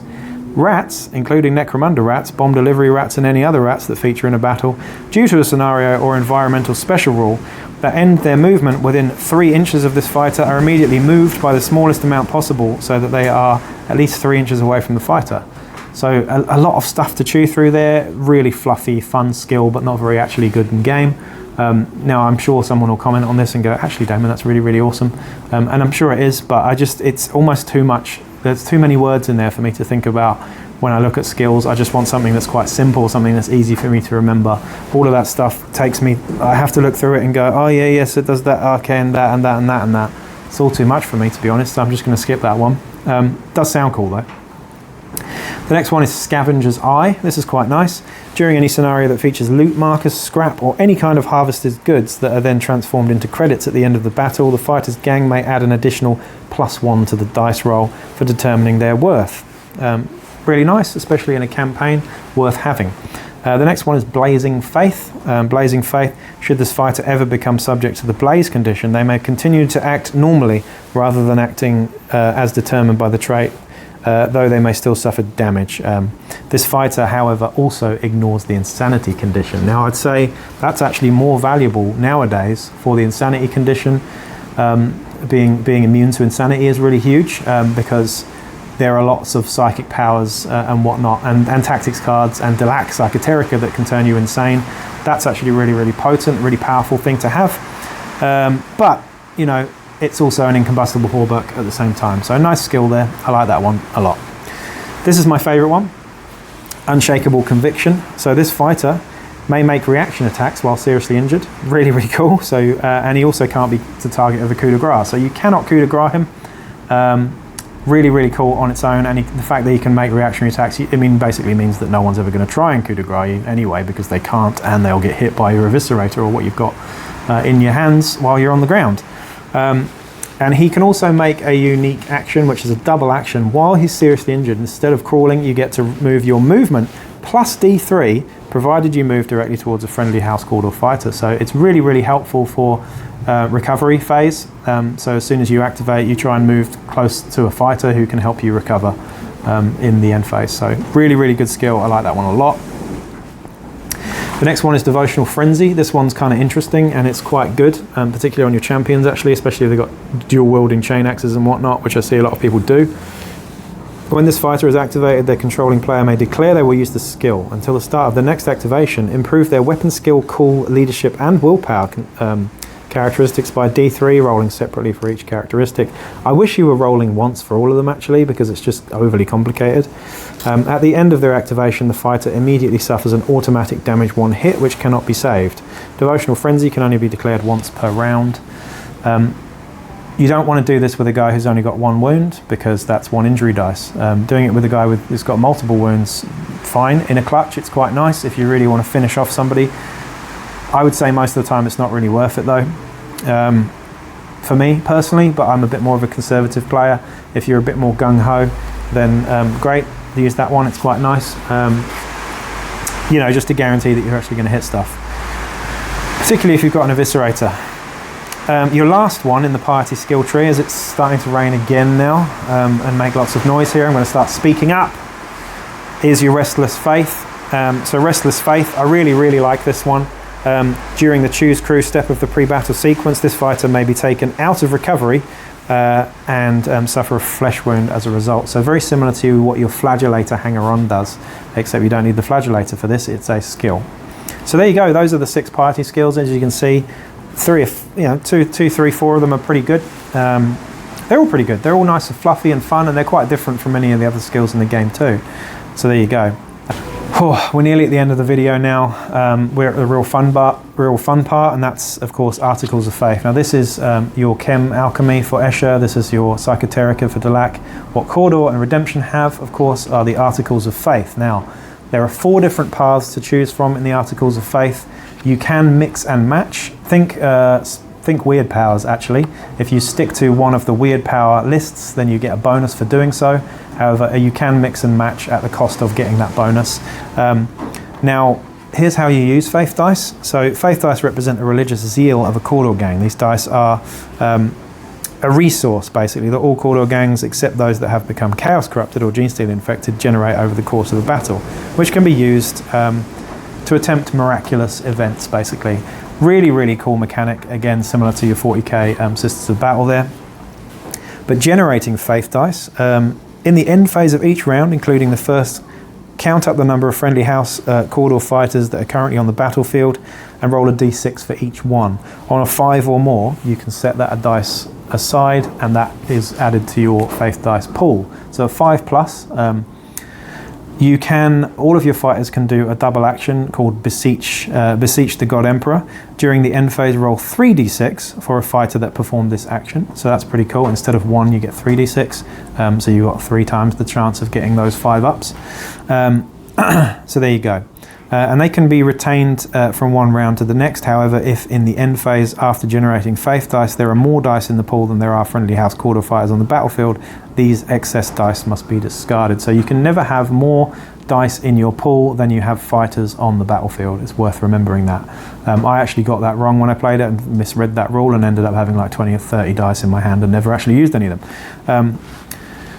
So again, this mechanic is not particularly friendly for new players. I think it is quite complex in some ways. Now, using Faith Dice, you can use as many of these faith dice as you like. First, you declare that you're doing a particular article of faith, that action, whatever it is, and each one of those has a threshold test to make. Now, say for example, I have one with a 5-up threshold test. I can choose to roll 1 dice and hope that I roll a 5 or more. I can use 2 dice and dramatically increase my chances of rolling a 5 or more. Or I could even roll 3 or 4 or 5 dice just to make sure that I guarantee that article of faith going off. So that's how it works. Once you've used those dice, they are discarded and they are deleted from your pool. So that is how faith dice are actually used in the game and how they're collected, etc. as well. So, moving into the actual paths, like I said, you have 4 different paths. You have the path of the faithful, which is the first one. Again, like these guys, these paths are all quite different. They all have their own flavour, which is pretty cool, and they really will dictate how you want to play your gang. You can mix and match, and it does actually say in this book, if you want to mix and match, be careful because it's potentially very broken. You can mix and match the best one from each, and it can be incredibly powerful and make Cawdor a most definite tier 1 to tier 0 gang, depending on how you run these articles of faith actually. So, Path of the Faithful. The bonus you get from Path of the Faithful, if you stick to Path of the Faithful, when generating faith dice, an additional d6 is rolled for each friendly house, Chordal Leader or champion that is currently on the battlefield. So that's cool. Yeah, so that's their unique thing. So they get more faith dice for your leaders and champions. Now the 1, 2, 3, 4, 5, 6, I think there are 6 articles in each list, just like there are in skill lists. And we're going to go through each one in turn. And when you say these, when you actually do them in the game, when you declare that you're using an article of faith, you have to say it in a funny voice. If you don't say it in a funny voice, then it isn't legit at all. That's my ruling on it anyway as an arbitrator. You have to say it like this. And contempt shall be my armor. Yeah? Try that. Try it at home. You might pull it off. This one has a 4+ threshold test, so very low. But whilst this article of faith is in effect, this fighter and any friendly house Chordal fighters within 6 inches of them may not be targeted by and are immune to the effects of psychic powers. So pretty cool. Pretty cool. However, should this threshold test be failed and not be invoked, this fighter reduces their willpower by 1 for the remainder of the battle. So quite good. Again, this book came out before Book of the Outcast. So before Book of the Outcast, you'd probably look at the Path of the Faithful, which tends to work towards psychers and witches a bit more, as being the least powerful one generally. But now with lots and lots of psychers and weirds in the game, I would say this is actually much more of a valid tree of articles. So there you go, that's quite a good one. It's not a great one, but it's got a very low threshold test, so it's easy to pull off on 1 single dice, to be honest. So there you go.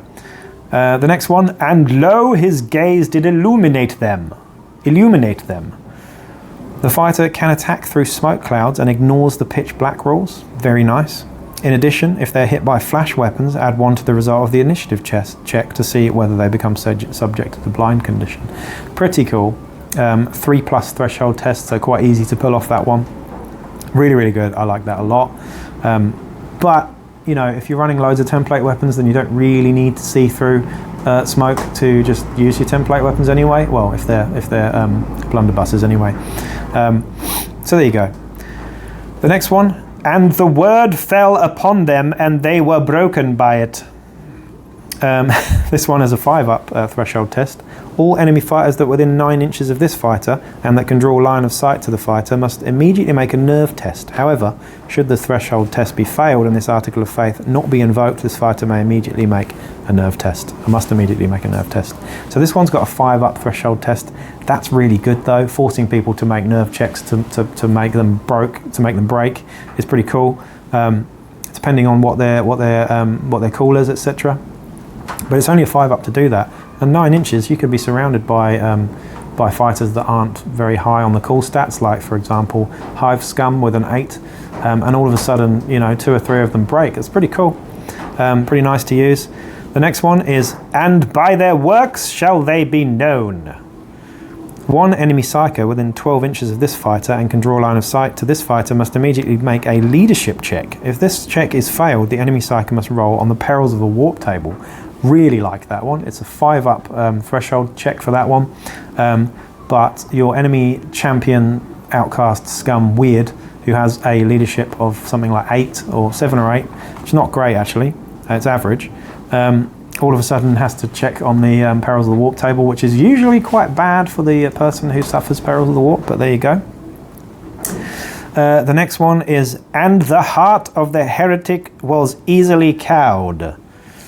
One enemy fighter within 12 inches of this fighter that can draw line of sight to this fighter must immediately make an intelligence check. If this check is failed, they lose their ready marker, if they have one. However, should the threshold test be failed and this Article of Faith be invoked, this fighter's activation ends immediately.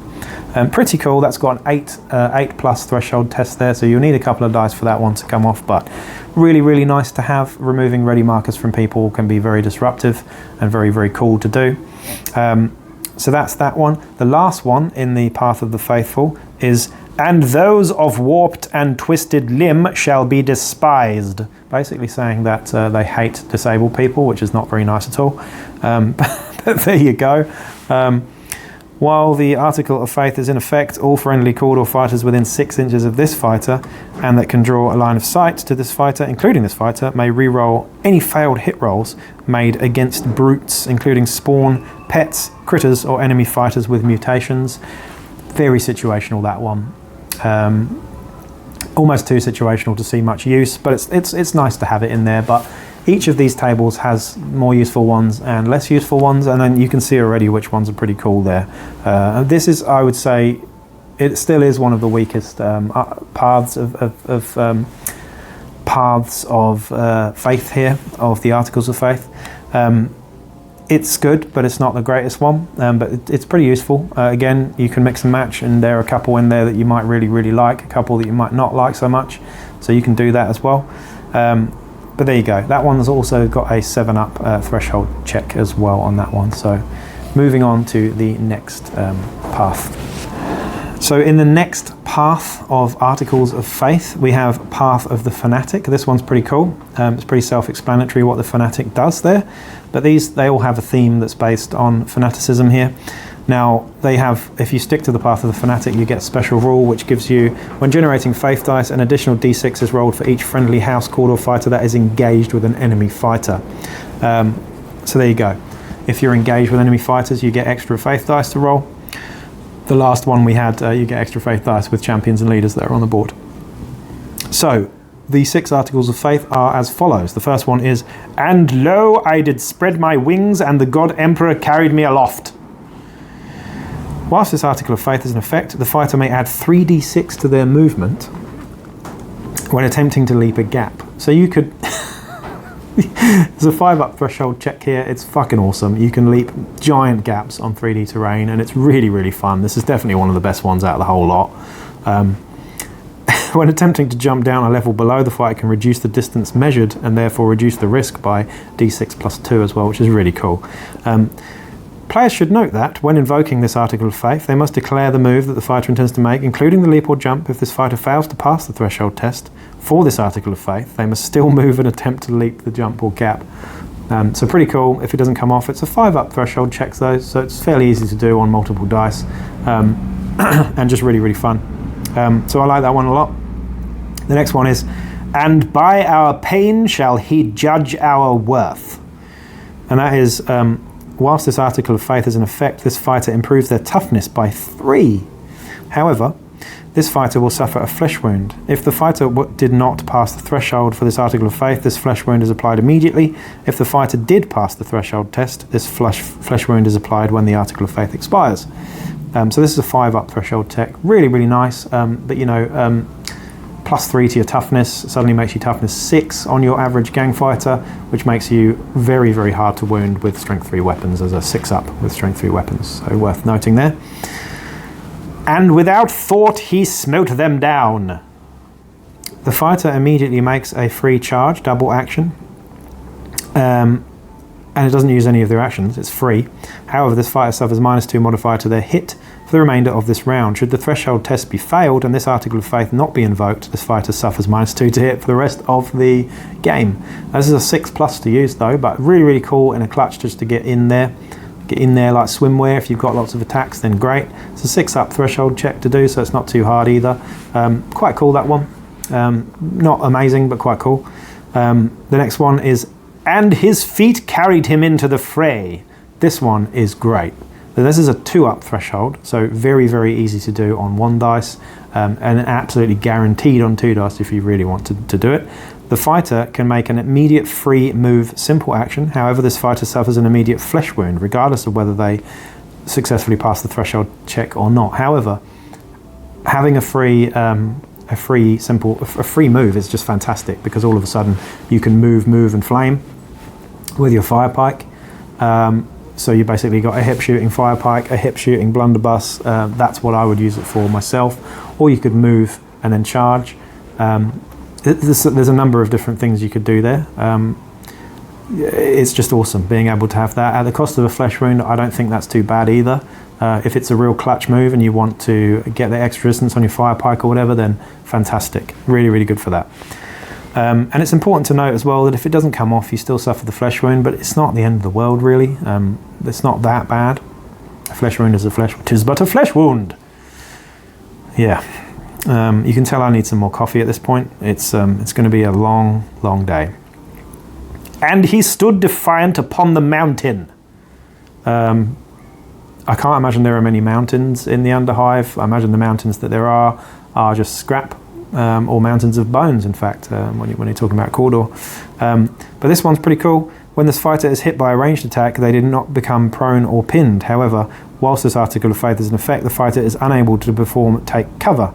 So he basically gets Nerves of Steel for free, and it's automatic. Doesn't have to roll any checks for it. However, they can't make use of cover. They can't. They can make use of cover, but they can't do the take cover action, which is. It's not a problem. It's just not a problem at all.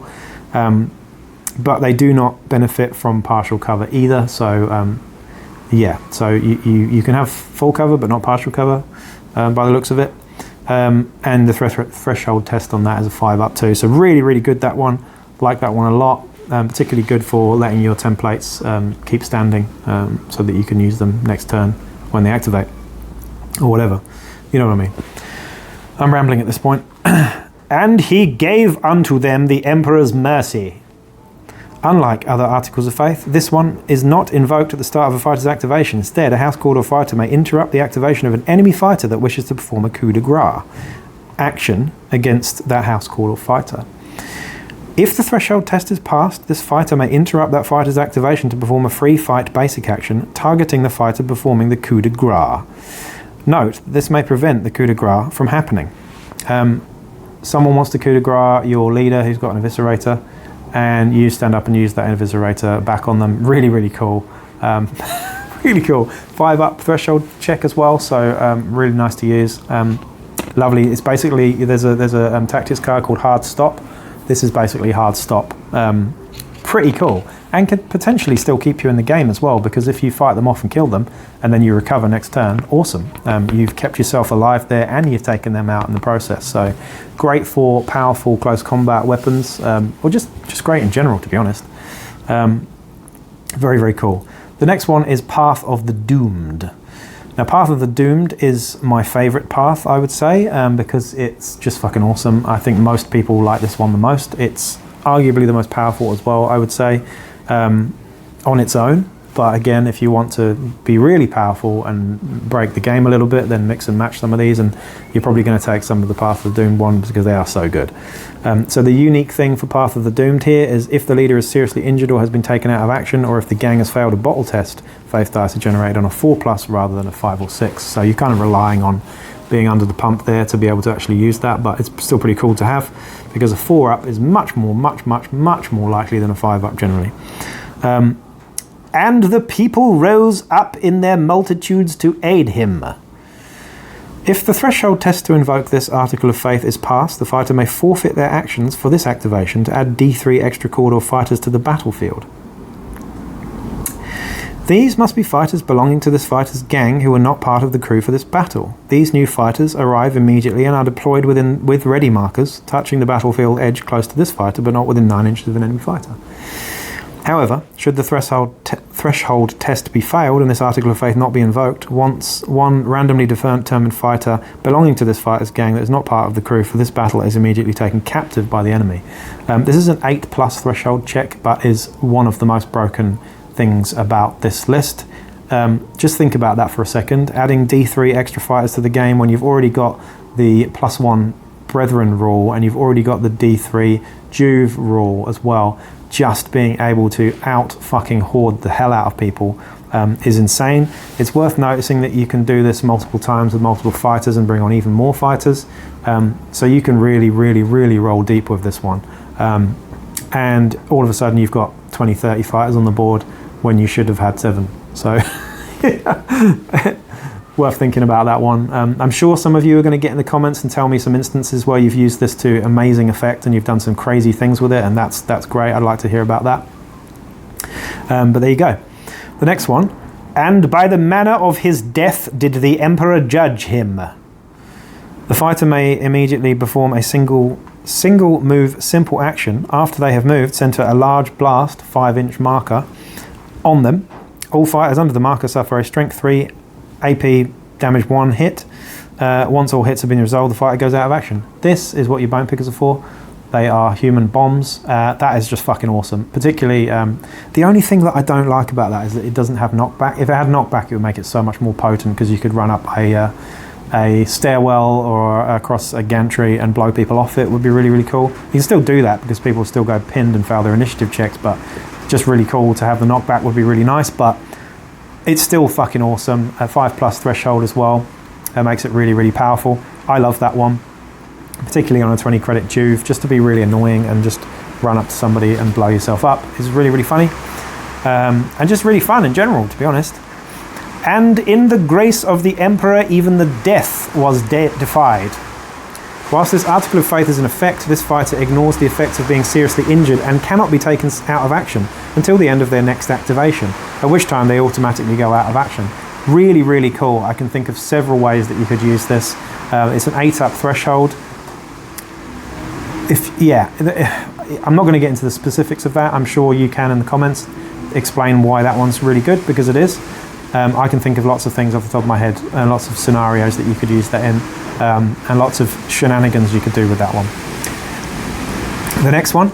And in his light were they struck blind. This one's excellent. 5+ threshold check here. Any fighter that was within 6 inches of this fighter, including this fighter, cannot make ranged attacks against targets more than 3 inches away from them, nor can they be targeted by a ranged attack made by a fighter that is more than 3 inches away from them. Very, very similar to one of the Psychoterica ones as well that Selby's been using with his Delac. Really, really cool just to have that blind bubble. Not being able to make or receive ranged attacks is really, really cool. And that's a 5+ threshold as well. So this one is really, really cool. 11+ threshold though, so it's quite hard to pull off unless you've got lots of dice to do it. And a river of blood did drown them. In the end phase of this round, the enemy gang must count those fighters belonging to this fighter's gang that have gone out of action as if they were friendly fighters when making a bottle check. So that is incredibly powerful. You can add your numbers of out of action fighters to their bottle check roll and force them to bottle out of the game. It's huge. That will swing games, that will win games for you. Of course, you're relying on having out of action fighters, but you're playing Cawdor, so generally speaking, not only are you going to throw your fighters in with reckless abandon, excuse me, the noise here, but also you're going to have more fighters to be able to do that with. So bear that in mind. Really, really good one, that one. And upon a fortress of bone shall my strength be built. Whilst this Article of Faith is in effect, this fighter increases the strength and toughness by a number equal to the number of friendly House Cawdor fighters with the gang fighter special rule that have gone out of action, to a maximum of +3. However, should the threshold test be failed and this Article of Faith not be invoked, this fighter reduces their strength and toughness by 1 for the remainder of the battle. That's a 6+ as well, so really, really cool. Not the best one of the bunch though, but really, really cool nevertheless. So yeah, as you can see, Path of the Doomed, I would say, has the strongest options in it already by far, with 2 or 3 that are just fucking broken, to be honest. Whew, we're getting there. We're near the end now. We're going through the Articles of Faith here, and we're on the last path. The last path is called Path of the Redeemer. This is the Redemptionisty one, really, the one that feels the most Redemptionisty. The special ability that you get if you stick to the path of the Redeemer is as follows. Honestly, I'm hating this weather at the moment. It's really scuppering my plans of doing these videos. I hope you can still hear me okay. If not, I'll do a voiceover. I'll have to check back afterwards, but when generating faith dice, roll 1 additional dice for each enemy fighter that is either seriously injured or was taken out of action during this round. So that's pretty cool. Relying on taking lots of wounds on your enemy fighters and stuff. If you've hurt them a lot, then you can use this one to good effect. And each blow shall be a barb unto my enemy's flesh. 5-up threshold check on this one. Any enemy fighter that wishes to make a close combat attack that targets this fighter must first make a willpower check. If this check is failed, the fighter immediately suffers a flesh wound. Pretty cool. Pretty nice to have, particularly if they've already got a couple of flesh wounds already. Just softening people up is quite nice to do, especially because it's only a 5-up and there's no risk. To failing that one either. And flame shall burn away their sin. Whilst this Article of Faith is in effect, attacks made by this fighter with weapons that have melee or versatile gain the blaze trait. However, should the threshold test be failed and this Article of Faith not be invoked, this fighter immediately becomes subject to the blaze condition. So not great if you fail it.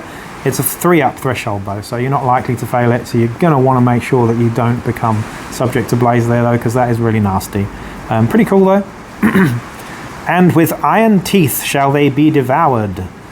Whilst this Article of Faith is in effect, this fighter may re-roll any failed wound rolls made when using a chain weapon.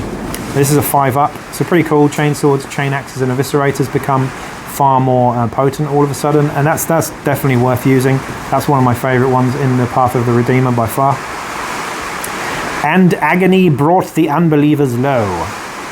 Whilst this Article of Faith is in effect, enemy fighters that have suffered a flesh wound and are within 6 inches of this fighter and that can draw a line of sight can only perform a single action. However, should the threshold test be failed and this Article of Faith not be invoked, the fighter can only perform a single action during his activation. So that one's pretty cool.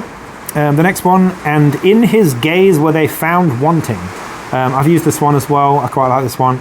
But you can use this action to judge a fighter. So one enemy fighter that is within 9 inches and can draw a line of sight to you. A judged fighter must immediately make a willpower check. If this check is failed, they cannot perform any actions during their next activation. Really, really nice. I like that one. However, the threshold check is a 9-up there, so it's quite hard to do. And the next one is, and death could not stay his righteous wrath. So if this fighter is taken out of action before the next activation, one enemy fighter chosen by this fighter's controlling player that's within 6 inches of this fighter and that can draw line of sight to this fighter suffers an automatic Strength 5, AP -1, damage 2 hit. That's fantastic. It's a 7-up threshold check. I really like that one. That's my favourite in the Path of the Redeemer. So, I'm exhausted now. That was a lot of stuff to talk about. Obviously there's a designer's note here that says forge your own path, but it says players should note when forging their own path the gang will not gain any of the benefits, but it also does state in here how powerful that can be, forging your own path. And yeah, it's pretty broken potentially if you do that. But that's that. There's excuse the weather here. I've actually got to go back down to the house in a minute and make a coffee, and I'm going to get soaked doing so. But there you go. There's Cawdor terrain in this book as well, and there are some Cawdor specific scenarios as well, which are pretty cool. Righteous Crusade and Test of Faith being 2 of them. But this book is fantastic. I'm just going to quickly go through some of the weapons here, just to give you the weapon stats for some of the weapons that I mentioned earlier. Now the polearm, the polearm blunderbuss, it comes with Grape Shot and Purgation Shot, both of which are templates, like flame templates. The Grape Shot is Strength 2, Damage 1, 6-up ammo with Plentiful and Scatter Shot, so that's fantastic for a template. Scatter Shot, and even though it's got a bad ammo stat with a 6-up, it's also plentiful, so you can reload it for a simple action. You've also got Purgation Shot there, which has Strength 3, Blaze, and Scarce. So you're probably only going to use that once. It's a 6-up ammo as well, once or twice in a game, but it's just so good having a Blaze template. for only 40 credits. So that's how good your blunder pole is generally. The next thing we're going to talk about, of course, is the old, where is it? The Exterminator cartridge, of course, which is a hand flamer, -1 AP, strength 3, and it's single shot. So that's 15 credits. Awesome. You can attach that to auto guns, shotguns, whatever. We've then got, I'm just going through the unique weapons to Cawdor and Redemptionists here. The main one here, and the one that I love, and the one that I'm using to great effect in my current campaign, is the Fire Pike, of course. Now the Fire Pike is 140 credits, so it's 5 credits more, or 10 credits more than a flamer. Same template, same strength, so it's strength 4. Instead of being -1 AP, it's -2 AP, which is suddenly very scary. It negates mesh armor entirely. It's only 1 damage, it's 5 up ammo. It's got blaze, however, it's also got rending. So if you do roll 6 to wound, it is suddenly 2 damage and 2 AP. Very, very nasty. I had a recent battle report where I actually took out of action 2 Ogryns in 1 shot. So there you go, with rending on both of them, and I rolled skulls on the injuries for both of them too. So that's pretty nasty. Of course, that's an extreme example of how it can work out, but there you go. That is how good the Fire Pike is. And you've also got, you've got long rifles and stuff in there as well. I just want to go to close combat quickly though. Oh, actually no, first heavy weapons. We're going to talk about the heavy crossbow, which is available to your Cawdor champions and stuff. Now the range on this is kind of weird. It's 15 and 30 for short and long, and it's -1 at long range. However, it is a template weapon, so you've got your frag shells here, which is strength 4. So in between a grenade launcher and a missile launcher, we've got strength 4. It's damage 1, 4 up ammo, 5-inch blast, which is fantastic. Knockback and unwieldy, so you can hurl those discs around. Sure, it's -1 to hit a long range, but when you've got a 5-inch template, you don't really worry about that so much. If it misses, it's probably still going to hit. We've also got crack shells, which are the same, but they're strength 6 and -2 AP and 2 damage. Good at a pinch, but you're going to want to use them in close range for the no minuses to hit. And that's that. You've got your twin-linked heavy stubber, which was the thing that I was talking about with the Cawdor Brute, the Stig Shambler. That's got a 20 to 40-inch short and long range there, with -1 at long range. Strength 4, -1 AP, damage 2 though, and it's ammo 4 up. Now this has got rapid fire 3 and the twin link trait as well, so lots and lots of damage output on that one if you hit. In terms of the close combat weapons here, we have got your chain axes. So yeah, I'm just going to going back to the chain axes and why they're so good. They're 30 credits, they're +1 to hit, +1 strength, -1 AP, disarm, parry and rending. So fantastic weapons for the price there. The other one we were talking about was the Eviscerator, of course, which has got Sever and Shred. I forgot that it has Shred. Shred is actually, I think on a 6 to wound, you're double the AP off the top of my head. I think double the AP, and it's only got -1 AP normally, so not too bad. And yeah, you go, strength +1 as well. But Sever and Versatile, really, really lovely. Other than that, that is all of the weapons and all of the armor there. We have the Hexagrammatic Fetish, which I didn't talk about earlier. This one, what does this one do? Okay, so when the fighter buys a Hexagrammatic Fetish, they must roll a d6. On a 1, the fetish is rubbish, it doesn't work, and they can sell it on. On a 2 to 5, it has some power, and if a Psyker targets the fighter with psychic powers, the Psyker suffers a -1 modifier to their Willpower Check, so quite cool. But on a 6 though, if you're lucky, the fetish has some real juice and it works. The Psyker who targets this fighter is -3 to their Willpower Check, so pretty cool there. That's basically that. I can't think of anything else. Yeah, we're just going to go into bomb rats quickly. Bomb rats are awesome. I'm just going to explain how they work. When a bomb delivery rat is deployed, place it so the edge of its base is touching that of the fighter. Make an intelligence check for that fighter. If it's passed, you may choose to move the rat in a direction to its movement. Basically, you choose where it goes. If the check is failed, the rat will move in a direction determined by rolling the scatter dice, so in a random direction. In either case, the rat may move up to 6 inches. Bomb delivery rats ignore all terrain when moving, except any that would normally be impassable, such as walls. They suffer no penalties for climbing, they will never fall, and they may freely leap a gap of 2 inches or less. Wider gaps are considered impassable. The bomb delivery rat is not a fighter and may pass within 1 inch of other models as well. And should you come into contact, base-to-base contact with another fighter, friend or enemy, roll a d6. On a 2+, the grenade will go off. On a 1, the grenade proves to be a dud. In either case, the rat is removed from play.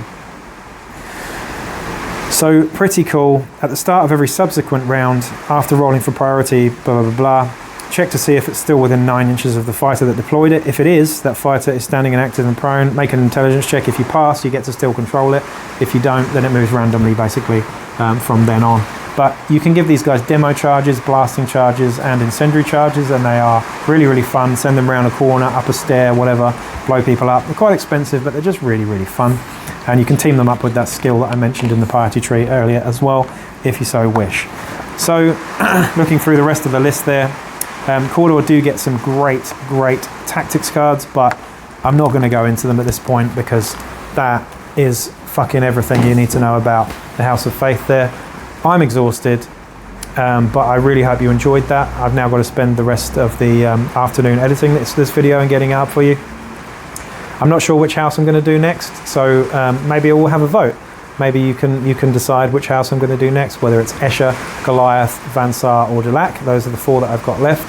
Of course, I've just pre-ordered my copy of the Book of the Wastes, so I'm going to be doing Squat Prospectors and Ash Waste Nomads very soon, but I'd like to review a copy of the book first before I get into that. But that was me, over and out. So again, thank you to all of my Patreons there, and please continue to like, share, subscribe, and comment below and tell me what you think of that video. Peace out.